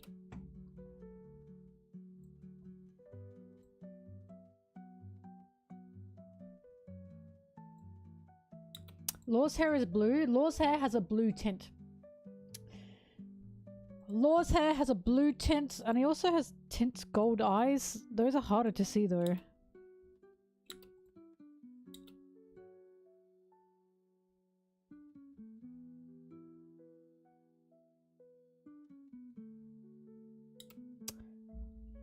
Oh, wait, yeah. Law's got tinted blue hair. And Luffy's color scheme is red. Hold the phone.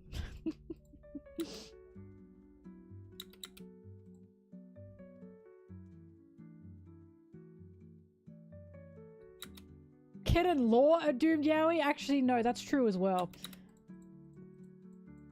All I know is Law was in the middle of two red boys. He had no fucking chance. He had no chance. Sanji's scheme is also blue. So what do we do about green?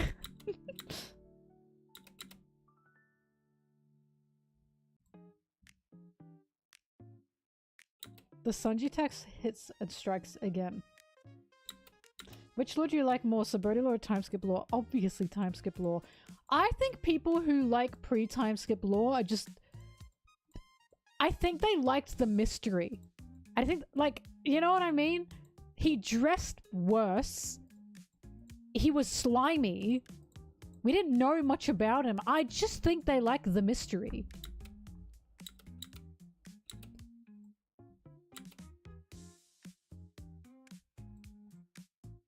I'll never forget in Law's video I said Law dresses better in the time skip. And some people said, no he doesn't, no he doesn't. And I'm like, who the fuck is, like, jeans and a hoodie? That is not drip. What the fuck are you talking about? So my theory is the guys that think Law dresses better pre-time skip wear jeans and hoodies and they think they look good. So that's why they're saying pre-time skip Law looks better.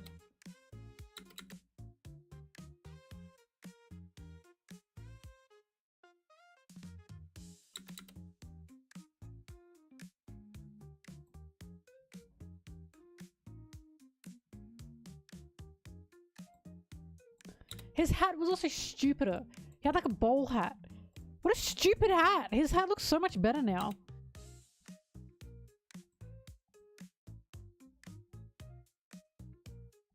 You like the gloomy, depressed nature of him? What do you mean? He's still gloomy and depressed. All of Dressrosa, he was a gloomy, depressed bitch. What are you talking about?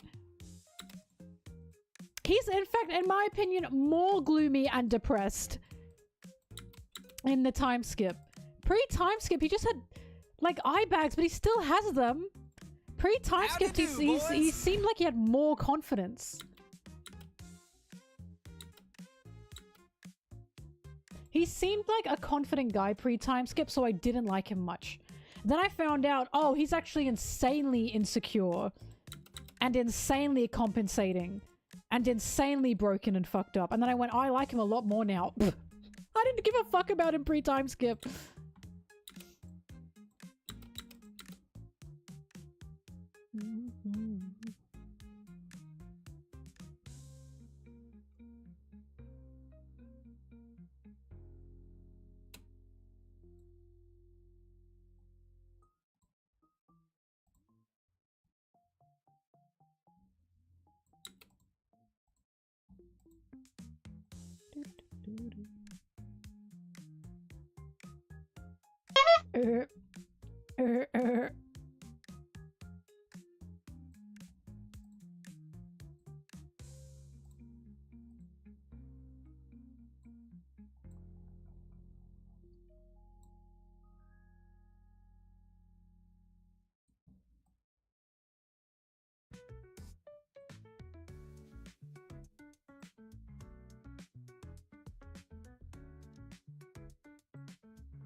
Eh.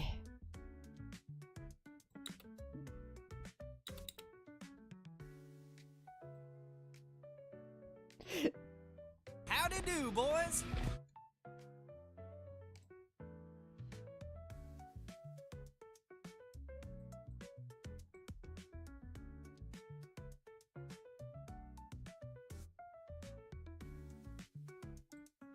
I do remember when I first saw Law.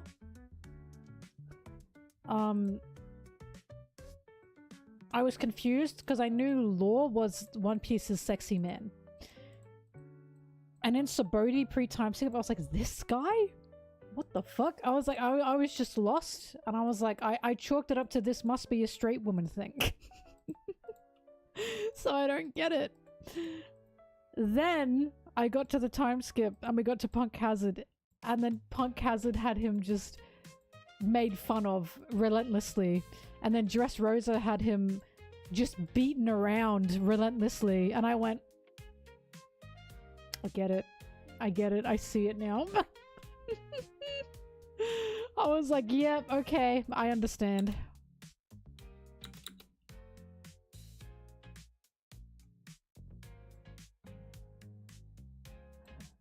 I was sold, truly sold. Like, I already liked him, but I was truly sold when Luffy was carrying him around. When Luffy was carrying him around and he was like, please! I was like, oh yeah, he's a loser. I love him.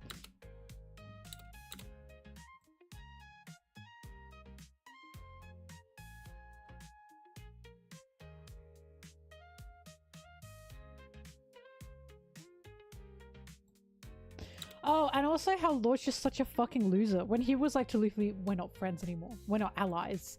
We're not friends, we're not allies. And then Luffy said, shut the fuck up. Oh! Like, Lord's trying to be this edge lord who's like, I don't have friends. And Luffy's like, I'm your friend, shut up. Like, he's such a loser. It's just unbelievable what a loser he is.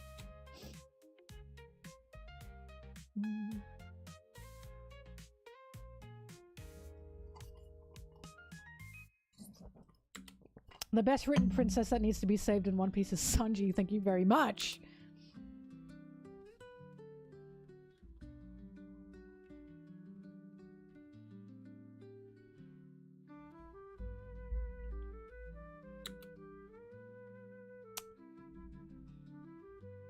Zeus, these are extensions. And don't they look fantastic? Ah! I've gotten so many compliments.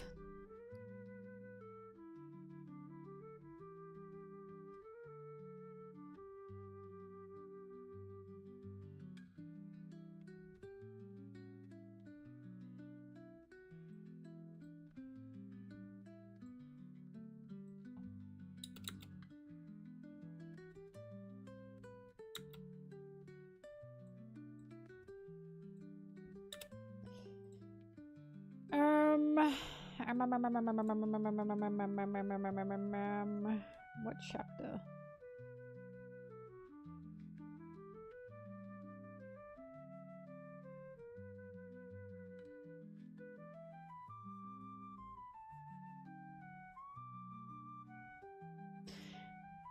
$10.99.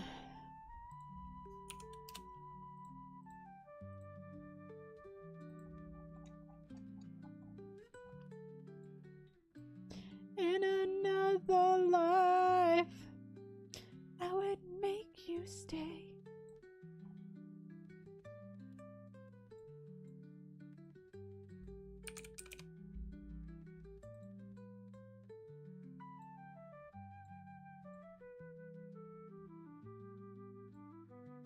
La la la la la la.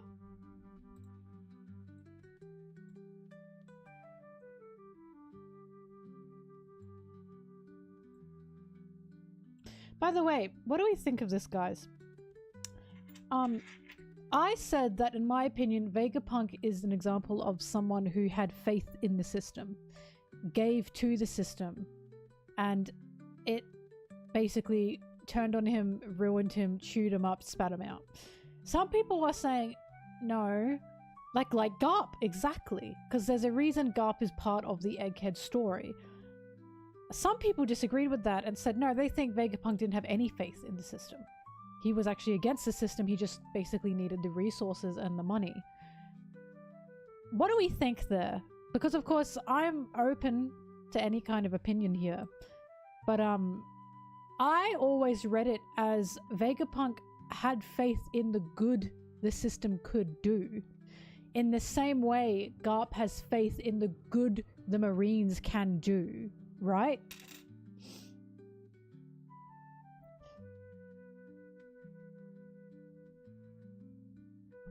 The way optimistic, exactly. I think Vegapunk was quite naive and quite optimistic. I don't think he had a true neutral, Drew, but I do like that idea. But I think what Vegapunk was hoping for is he would give to the system, and he believed that the goodness he was giving to it would help it and would fix it, right?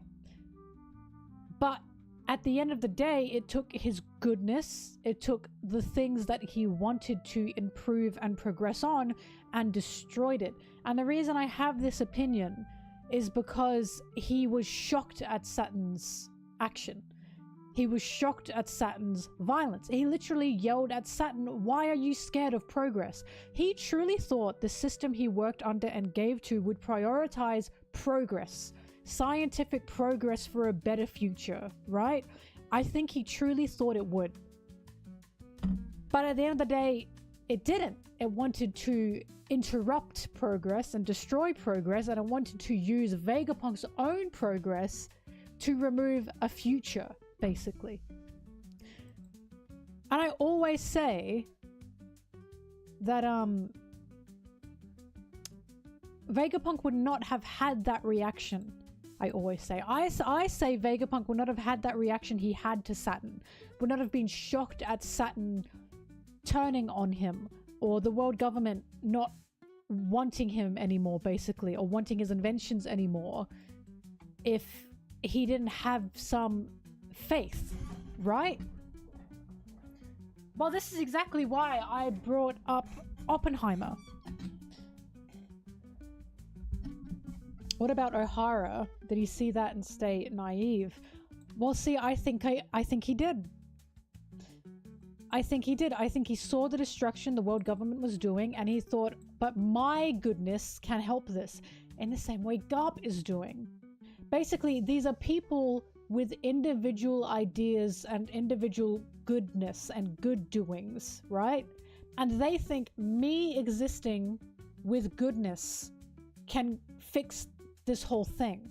And you need some faith that this can be fixed to do that, right? Because again, why would Vegapunk have been so shocked and so taken aback by Saturn's reaction and Saturn's violence and the destruction of Egghead by Saturn's hands if he didn't believe the world government could progress, right? I truly think he thought there could be progression in this system. And that's why he gave so much to it, not just for science and not just for funding, but because he thought, I can help this. I can fix this, right? Right? He had the same goal of wanting world peace as the world government, but the world government didn't want that. I do think he had some faith that there were good people, right? And he still has some faith. He still says there are good people in the Marines, and I agree with him is the thing. It's just individual acts of good cannot fix this. That's the problem. Kobe's individual acts of goodness cannot fix the whole system. Again, that's the argument, and I do think that's what Egghead is supposed to embody. One of the themes of Egghead is supposed to be that, right? But I use Oppenheimer as an example, specifically the Oppenheimer movie, right? I don't know how historically accurate it was, but in the movie, Oppenheimer himself did not agree with the American government. He was literally a communist for the time because he didn't agree with the American government. He didn't agree with the American system, but he still sided with them to get funding from them to win the war, right? And he truly believed what he was doing was a good thing. And he truly believed what he was making would be good for America, right? Would be good for the world. But after the war is over, he gets brought in by the president. And the president wants to talk about, you know, the next big thing, the next weapon to make. And Oppenheimer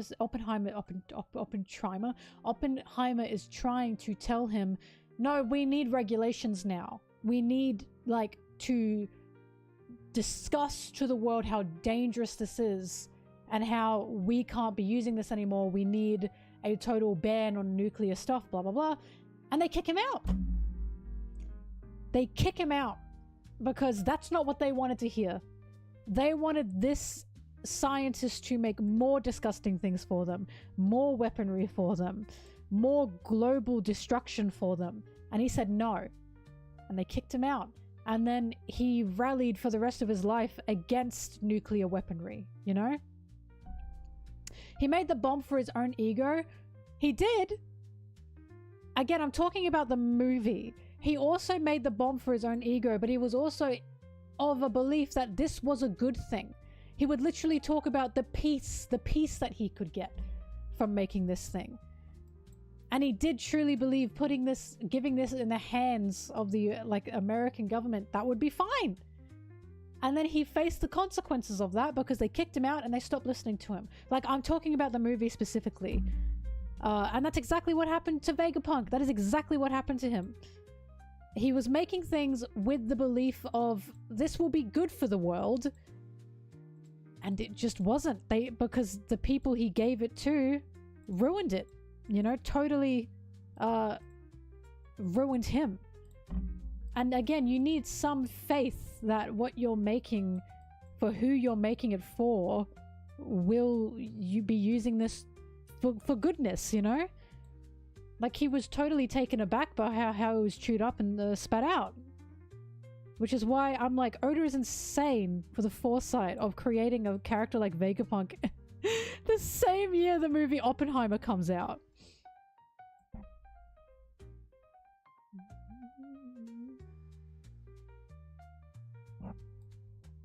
But in the movie, again, yeah, there's an ego of making this, but also in the movie, he is truly believing this will bring about peace. Like, he's really believing it. It wasn't just ego.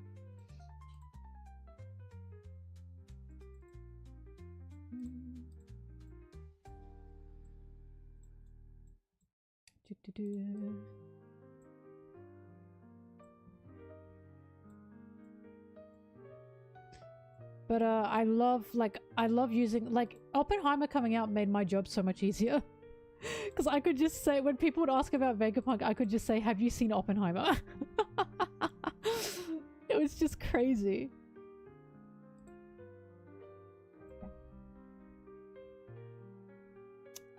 Vegapunk realizing this on Egghead is a really good parallel to Garp who hasn't, which is funny when the same arc where he believed old people weren't worth saving, they want the future. I've talked about all of this. Like, I literally said there's a reason that Garp is part of the Egghead storyline, because he is supposed to parallel an old man like Vegapunk. Like, That's why he's there. Oda just doesn't add this shit into his arcs randomly.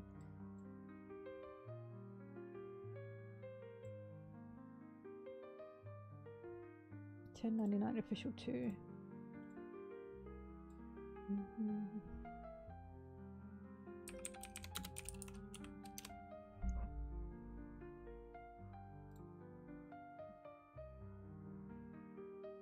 Crazy that Vegapunk did nothing to help Dragon after Ohara. Almost like it's crazy that that Garp did not leave the Marines after God Valley.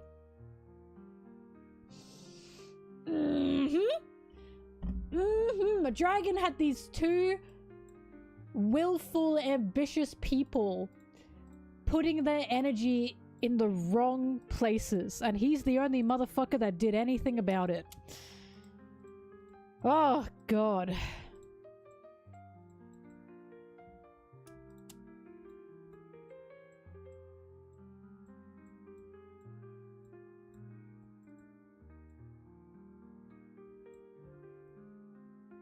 Actually, someone made an incredible video about this same topic on Instagram, TikTok. Was it an Instagram reel or a TikTok? Hang on, I'm gonna find it. I don't know the name of their account. And I wish I did to shout them out. Maybe it'll be in the watermark.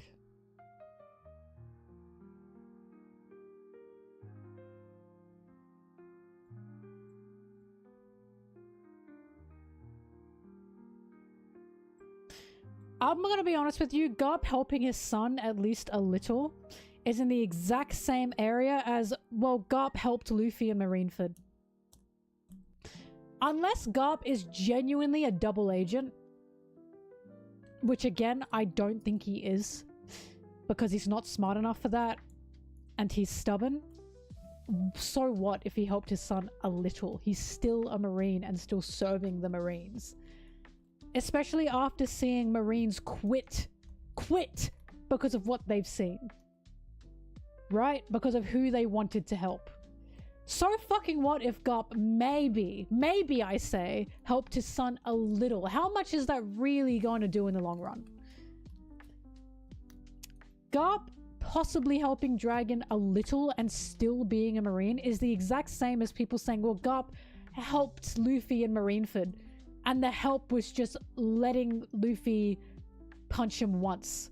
And Ace died anyway. So how much did he really help? Do you know what I mean? Do you know what I mean? It's this idea of Garp doing bare minimum and, oh, but he's trying his best. That's the issue. Characters like Luffy and Saul and Dragon and Kuma are doing everything. They are literally busting their asses after seeing this oppression, after seeing this disgusting display of power, right? And they have decided, I can't be part of this anymore. I believe Garp is the reason Dragon made it out of God Valley alive after God Knight literally tried to kill him. And again, so what? Dragon was a Marine then. Of course Garp is going to help a fellow Marine. Why does that change anything about what Garp is doing now? Why does that change anything? He saved a fellow Marine. That Marine then quit and became a revolutionary, as if Garp had the foresight that Dragon would do that. Why would that change anything? So he's a good guy for this one individual act, but seeing God Valley, he doesn't follow his son and quit the Marines. Like, why would that change anything? I'm not going to pat him on the back because he saved one person who was a Marine, when Dragon is trying his very fucking best to save tons of people who are slaves, and Garp's doing nothing. Again, this is bare minimum shit. That's literally bare minimum what Garp is possibly doing. Like, this is what gets me. I am watching Garp do the bare minimum and people are applauding him. And then I'm watching someone like Dragon do everything in their power to help the oppressed and to save people and question the system. And people are going, oh, I have to criticize this. And it's like, I feel like they're criticizing the wrong ones. Like, again, Garp's not a bad guy. But saving your son due to the fact that your son could be killed because they prioritized the oppressed over their own Marine soldiers, by Marines, mind you, and by the system you serve, and you don't follow him? It's crazy to me. I don't actually know what happened. But remember, the Marines would be punished if they didn't prioritize themselves, the group, over what they were seeing. And again, that's prioritizing your own. That's literally prioritizing your own. So it doesn't matter. Garp is still prioritizing his own over everything. He does not prioritize the oppressed. He does not prioritize the people that actually need his help.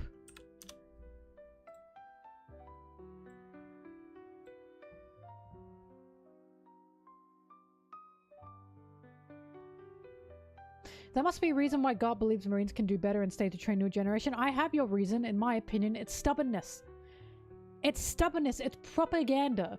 It's a Garp joining the Marines at a young age, being told this saves people, being told you can be a hero, being told you are the one protecting the weak, then seeing the opposite and refusing to believe it. That's why Garp's saying, what am I seeing? What am I seeing? I don't believe it. That's why that cognitive dissonance is there. Because that's reality. That's a real thing. That is a real propaganda. You are being told you will be the hero. You are being told you will be the big Marine man who will save the weak. You are the alpha man who will save the oppressed, right? Who will save the people that need your help. And then you see the opposite. You're actually protecting the strong. You're actually protecting the 1%. The true people that truly need your help do not get your help because they're outside your jurisdiction. They are told that you are told that they are not human, right? They are not the ones that you need to protect. It's a true stubbornness, right? Because that's what Kobe is like as well. Kobe saw how horrible the Marines could be and went, I'll be one of the good ones. And now look what's going on. He's like, actually, the world government would be better off with the One Piece, right? I do have to stop Luffy. And how fucked is that? You know? I don't think Garp is a glory hog. I think Garp joined the Marines thinking I can do good. The Marines is a showing of good people trying to find a place to do good things, but that's propaganda. It's total Marine indoctrination and propaganda. They tell you you are going to be doing good things. And when you see the opposite of it, you just can't believe it. You just refuse to believe it. Again, that's why Garp's cognitive dissonance is there. Him saying, I don't know what I'm seeing. And it's like, open your eyes, Garp. Open them. See them. This is what's happening. This is the system you serve. Like...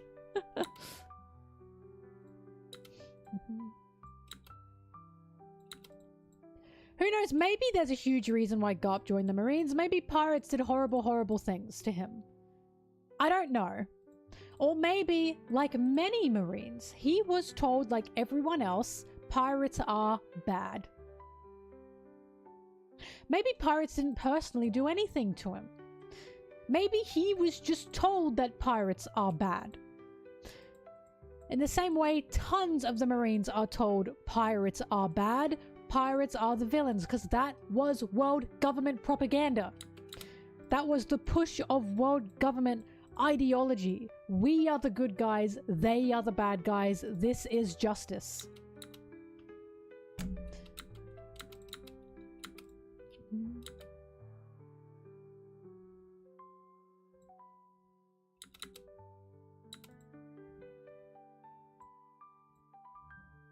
But what do I know? It's why Vegapunk says things like, there are still good people in the Marines. Because he truly does believe that, because there's no reason to not believe that. It's just these good people are chewed up and spat out. As the world government system does to anyone who obeys them. I do believe there are good people in Marines. I just believe they do not make a difference. Because how can you make a difference?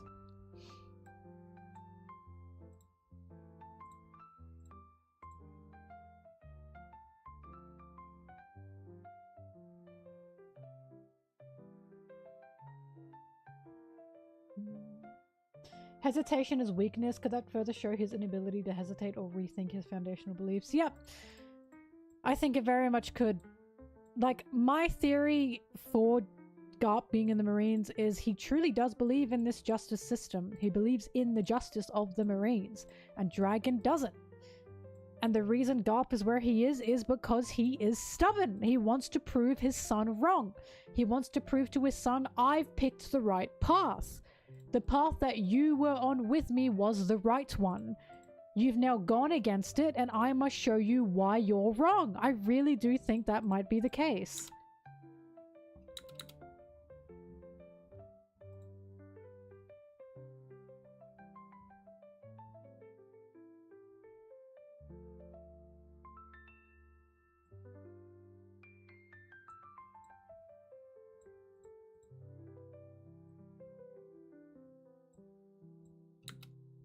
Do do do do.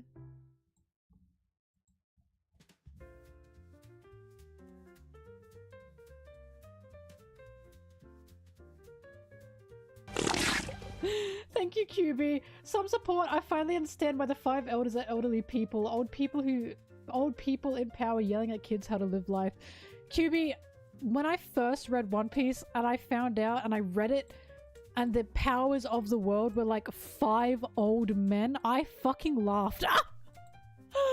I laughed, belly laughed, and I was like, oh my god, it's just not subtle.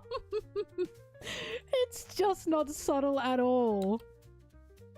Which is why people saying, could Imu be a woman? Could Imu be a woman? I'm like, I will genuinely be upset if Imu is a woman. Because it feels like, see, behind the scenes, it was a woman all along. If Imu is embodying or like taking over the bodies of women, such as possibly Lily or such as Gunko, but is not a woman, is basically using women for his own power, that would fucking rock. That would rock big time.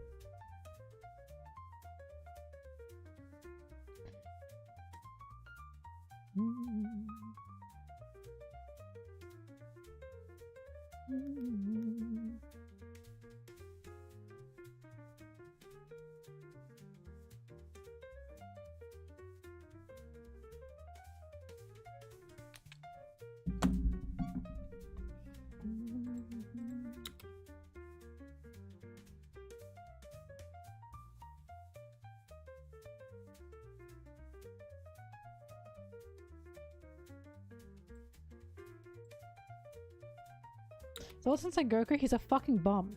He's a bum. He's an unbelievable bum. Sengoku is a guy that was like, yeah, go murder all those women and kill their babies. Garp's best friend, by the way.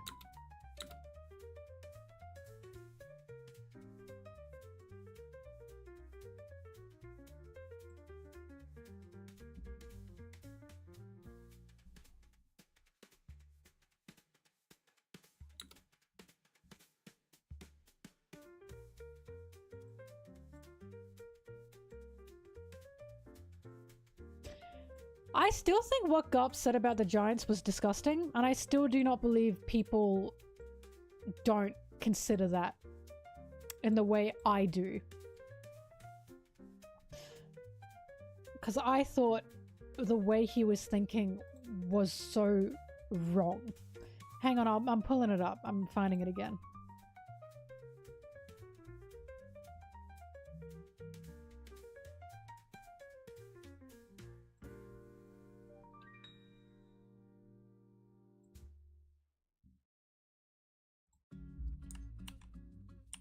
Because on the surface, I guess it sounds fine, but the intentions of what he's saying and the dismissal of what he's saying, I don't like. It sits so wrong with me.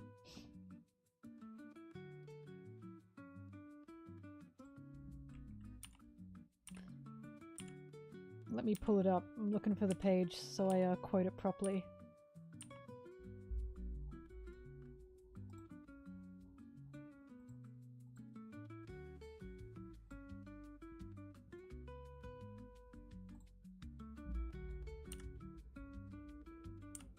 It wouldn't be here.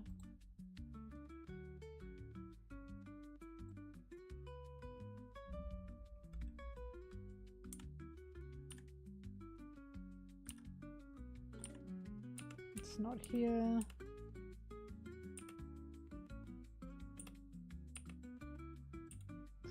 I'll find it. Give me a moment.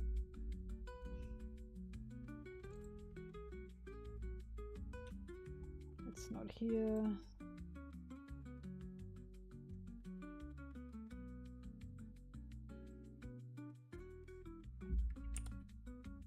There it is.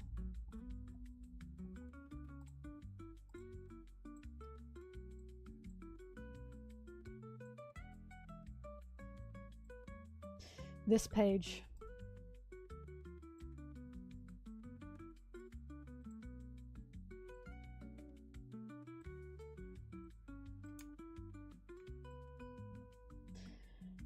All a giant has to do is roll over in his sleep and he'll crush the human sleeping next to him. If they get angry and lose control, it could be life-threatening. How are we supposed to coexist with something like that? That's what the higher-ups said, so speak for yourself.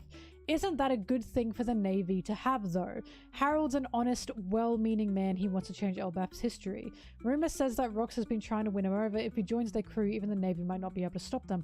I know, but still, I'm trapped between a rock and a hard place. The problem is, historically speaking, they've been a vicious people. Yeah, and I want them on our side, Kong. Just bring Elbaf into the world government. I don't know how to explain to people, this is straight up racism. It's this is a racist rhetoric. Like, they're dangerous, they're vicious, blah, blah, blah. It's rooted in their blood, and I want them on our side for a war. The way they speak is absolutely no consideration for them as living things. As I'll just call giants people, there's no consideration for them as people, as humans. Garp has absolutely no consideration for the giants want to join the world government because they want to be considered civilians with human rights. Correct?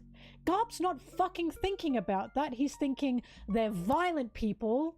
Historically, they're violent. It's in their blood that they're violent. I don't give a fuck about them as existing people. I just want them on our side in war. He's treating them as weapons. These are living people, and he's treating them as weapons. This is racist rhetoric. When I read this, I was like, that is a disgusting thing to say. He's not defending them in any way of, whoa, they are humans. These are a nation of people that just want human rights. They just want that protection as humans with human rights. He's going, yeah, they're violent. Yeah, they're dangerous. All of them, by the way. No consideration for anyone else. All of them. I want them on our side as weapons. That's disgusting. That's actually disgusting. When I read this, I was shocked because of what he was saying.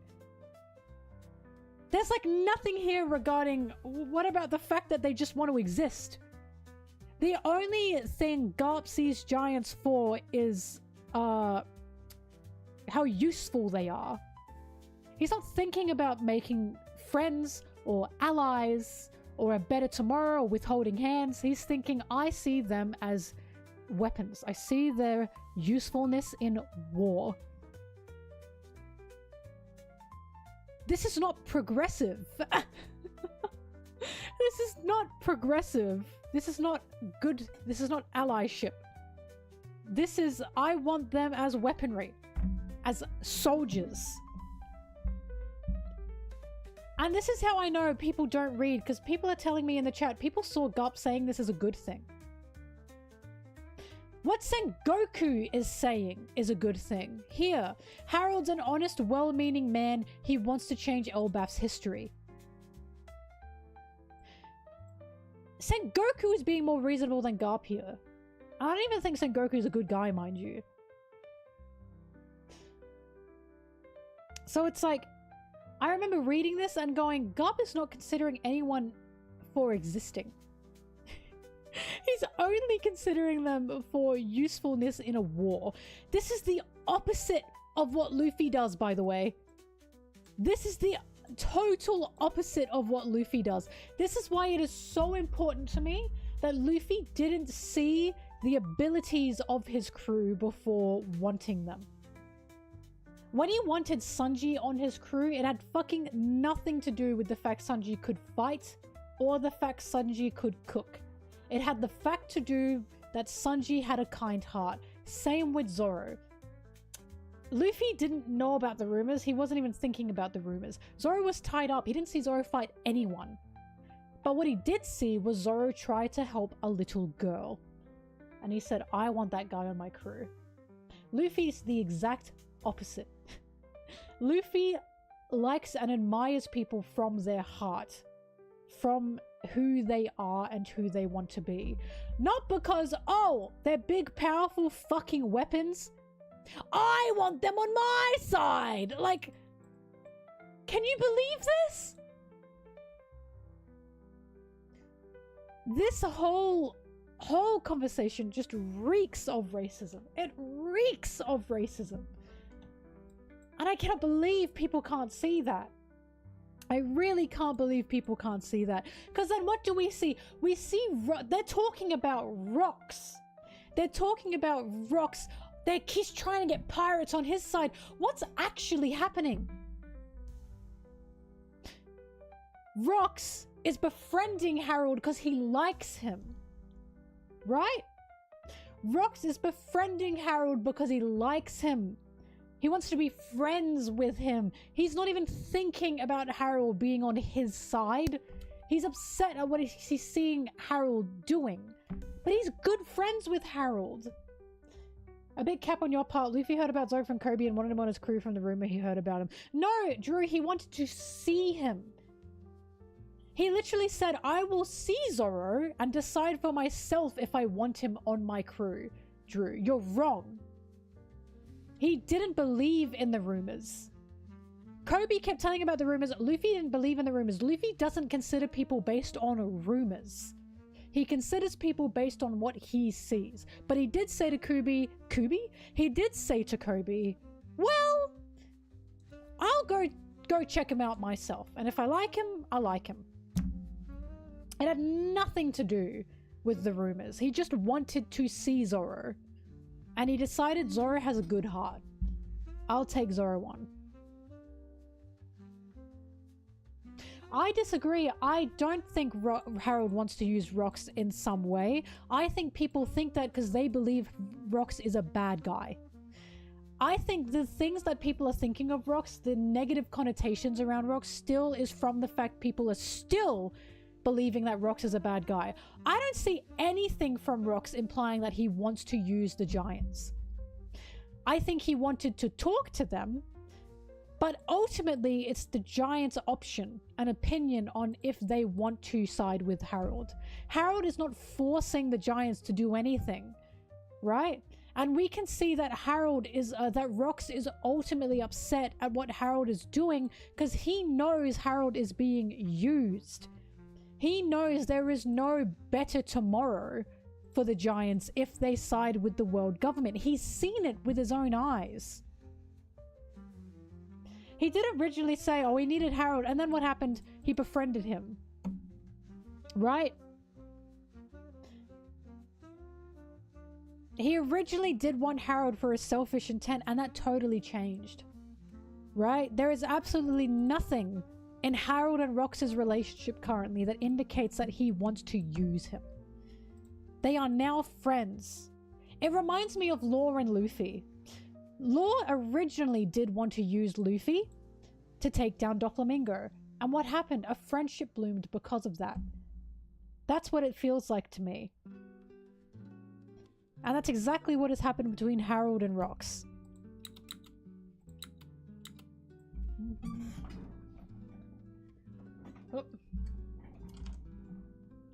But when I see the conversation with Garp and with the Giants, there's literally only, oh god, Rox is going to use them, Rox is going to use them. And we see Rox just talks to the Giants and talks to Harold like they're human beings.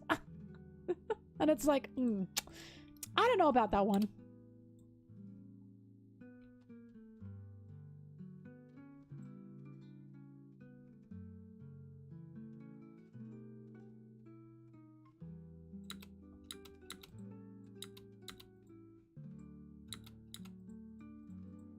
I mean, it's similar with Luffy. Luffy does have selfish intent. He is a very selfish person.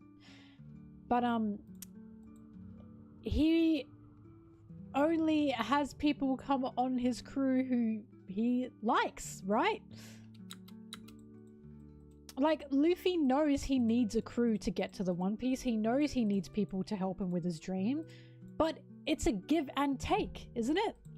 It's not, this is why I always say it is not just about Luffy. It's about his crew as well. Luffy will happily put down his dream if it means saving and helping someone from his crew. For fuck's sake, he did that with Sanji. He did that with Sanji. He literally was willing to die if Sanji didn't come back. If Luffy were truly prioritizing his dream over his crew, he wouldn't have done that. And I do believe Rox is the same.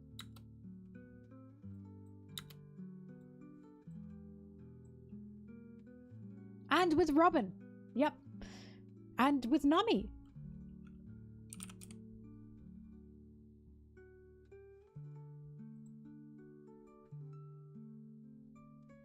Sanji's just crazy because, yeah, he was gonna starve. That's why Sanji's crazy.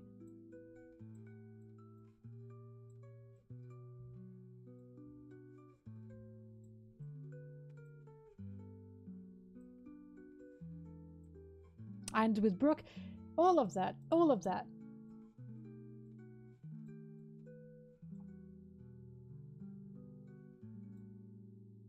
And saying this, Rox does recruit people with the Davy back fight, but notice how he has not done that with Harold. Maybe because they're not pirates, I don't know, but he clearly is a well-meaning man, in my opinion. Kuma video should be out by the end of the month, hopefully.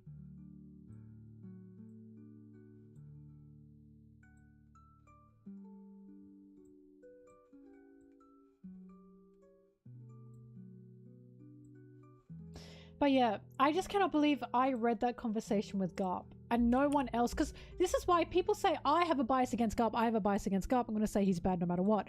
I am not going to say he's bad no matter what, but I am seeing the things he is saying, I am seeing the things he is doing, and I'm saying that's bad.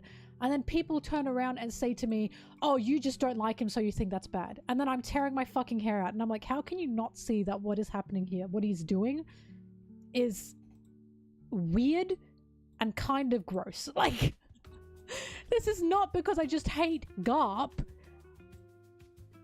It's also because things he does and things he says are kind of yucky. And I just can't believe people chalk it up to, oh, I am just seeing him in a bad light. I'm never going to see him in a good light. And it's like, the reason I have these feelings for Garp is originally because of things he's said and done. I didn't just go into One Piece going, I'm gonna hate Garp.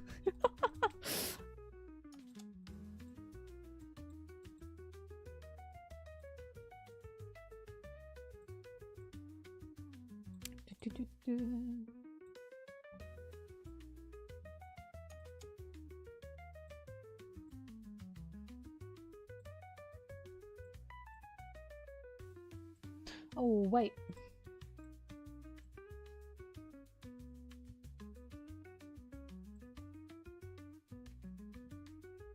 I think I've changed my mind.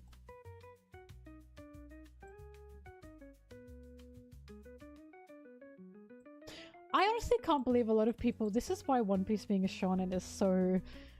Because I don't care that it's a shonen, I care about the fact it gets given this dismissiveness because it's a shonen. I can't believe people see what Garp said to Ace as a, oh, it's shonen, it's a shonen tough love thing. And it's like, but that's wrong.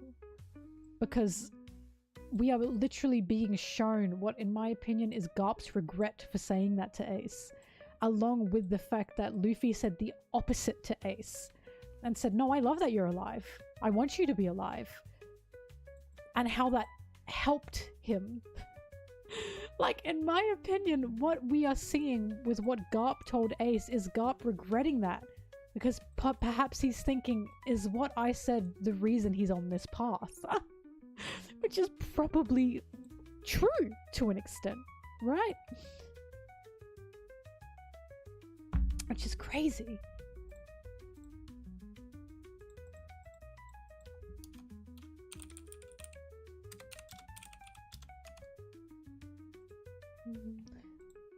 Like, the reason I can argue actually what Garp said to Ace was fucked up, and I think it is supposed to be shown as fucked up, is because we see people around Ace saying the opposite things.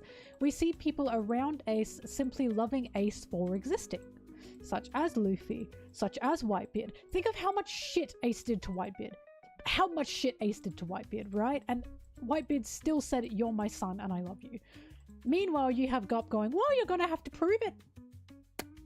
You're gonna have to prove that you exist for a reason." And isn't that fucked up? I don't think so. Howdy do, boys.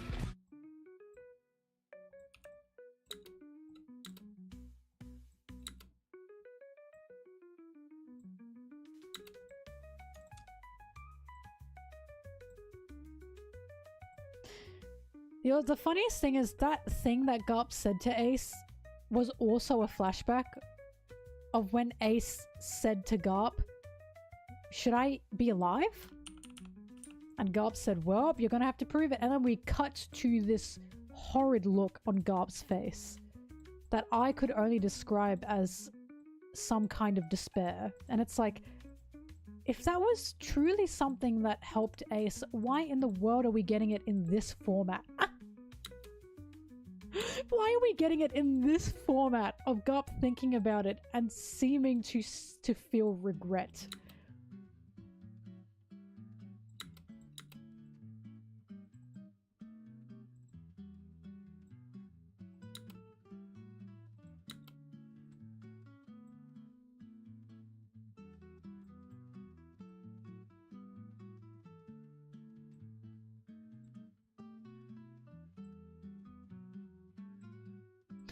You know what? I'll use a better guinea photo.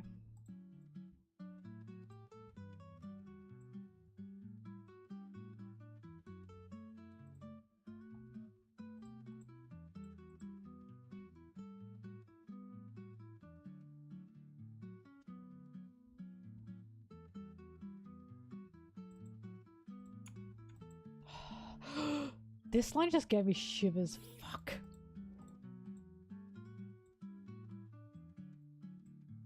God, I love that line.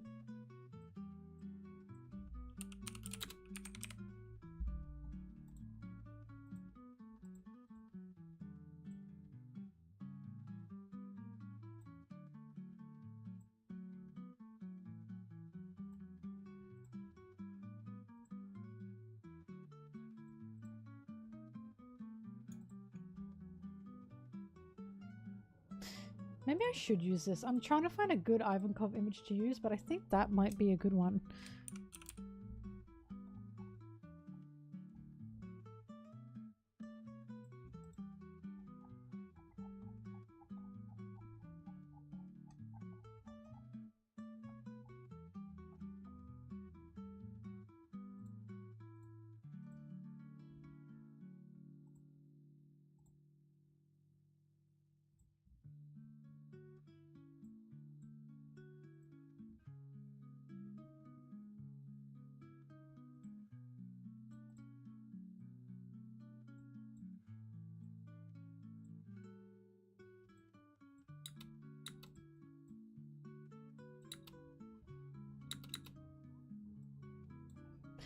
I have a friend I talk to a lot, and she said Garp and Dragon are bad dads.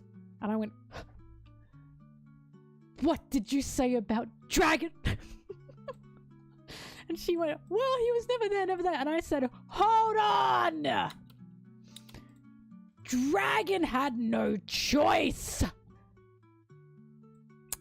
And she was like, she said, "Okay, I believe you. I just don't like absent dads." Fair enough. And then the new chapters came out. And she came back to me and said, "Okay, I like Dragon a bit more now." And I said, "That's right! That's right! Never, never slander my goat."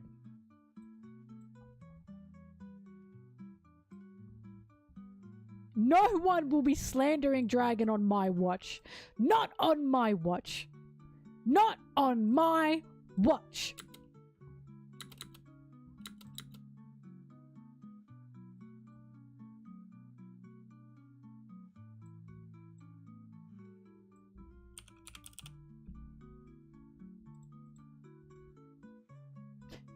excuse me, I really like this friend. So I will say no wrongs about her. However, I was mad. I was mad.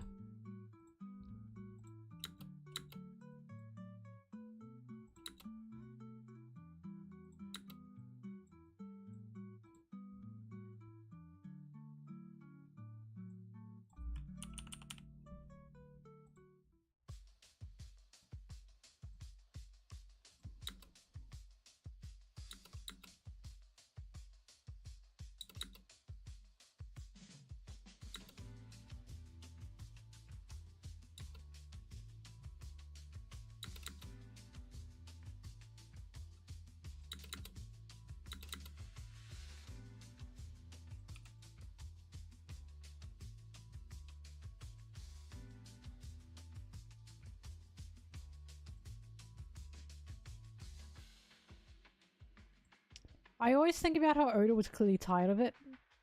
Because I always think about how he got an SBS that was like, so why didn't Dragon raise Luffy?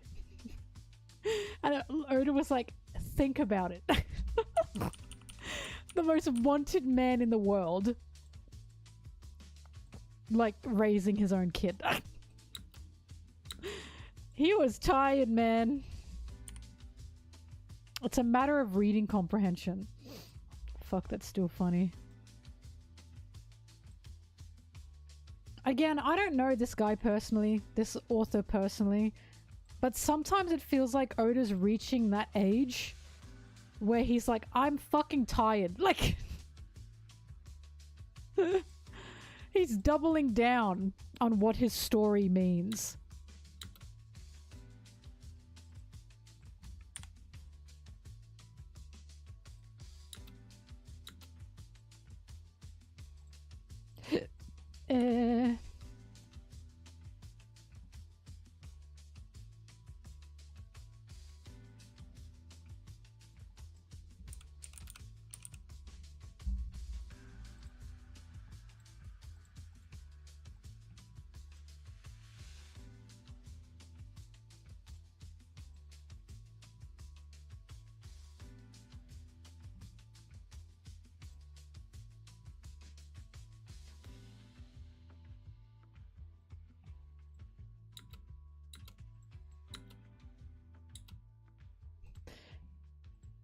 It's always crazy. Sorry, it's always funny when I see new-ish people here because, sorry, I just saw the question. Someone said, you support AI art? No.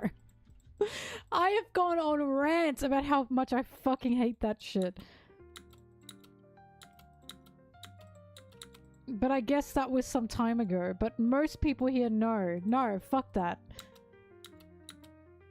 It's not even art. Image recreation.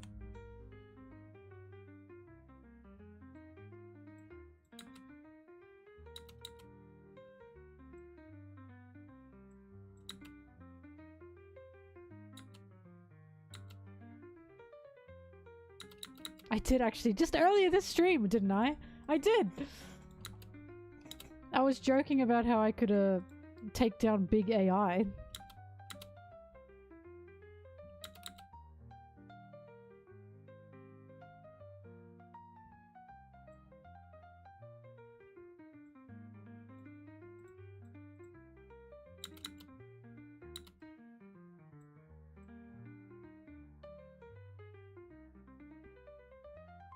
Well, art has to be created. I keep saying the thing with AI art is it's not being created, it's being repurposed, basically. Like, the fact that AI art needs a bunch of shit put into its system, right? It needs a bunch of shit put into its system to be able to shit out something is destined for cannibalization, as in it's going to eat itself. It's literally going to end up making incomprehensible things because it'll end up using itself, right? Ouroboros, exactly. We are going to see, like, the cannibalization of AI in The future, we're already seeing it in my opinion. Because people go, well, artists use references. Yeah, but an artist will use a reference to create something new. AI art cannot create something new. It's not just using a reference, it's using it, right? In what it's doing. It's essentially tracing. That's all it's doing.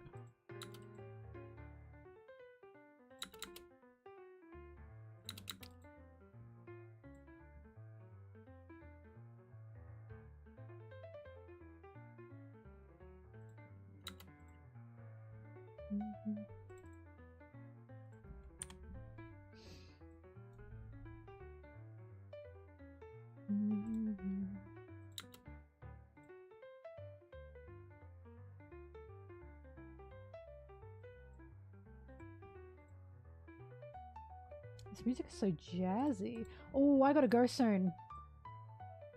I promised my friends I'd play Marvel Rivals.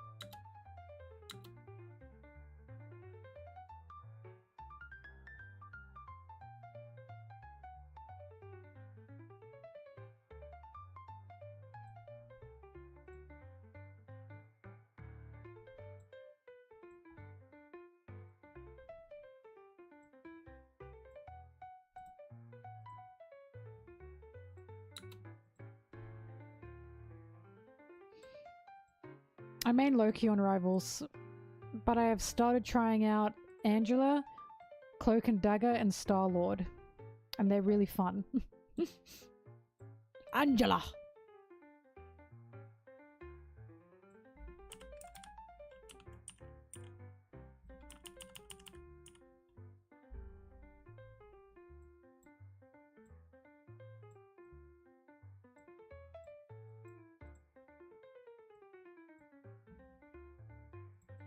Cloak and Dagger is super fun because I don't have to think when I play them.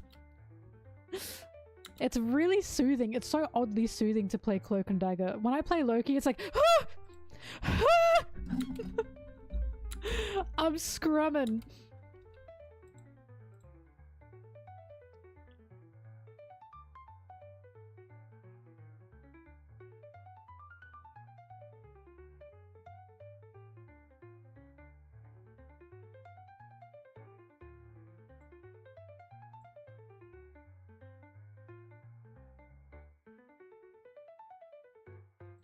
All right.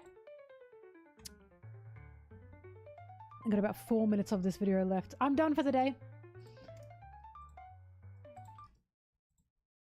I also have to wash my hair.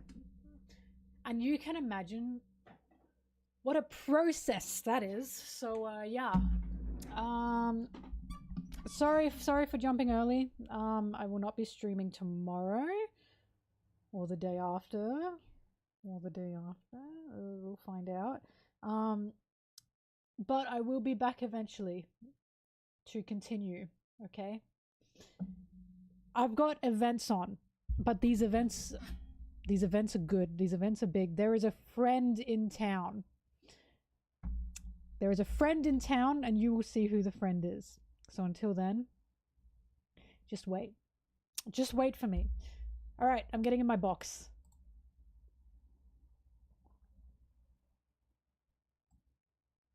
Thank you, everyone. I super duper appreciate it. Thank you for the donations. Thank you for the subs. Thank you for all being good sports when we discuss usually heavy topics. Everyone's quite mature in here, and I really do appreciate it.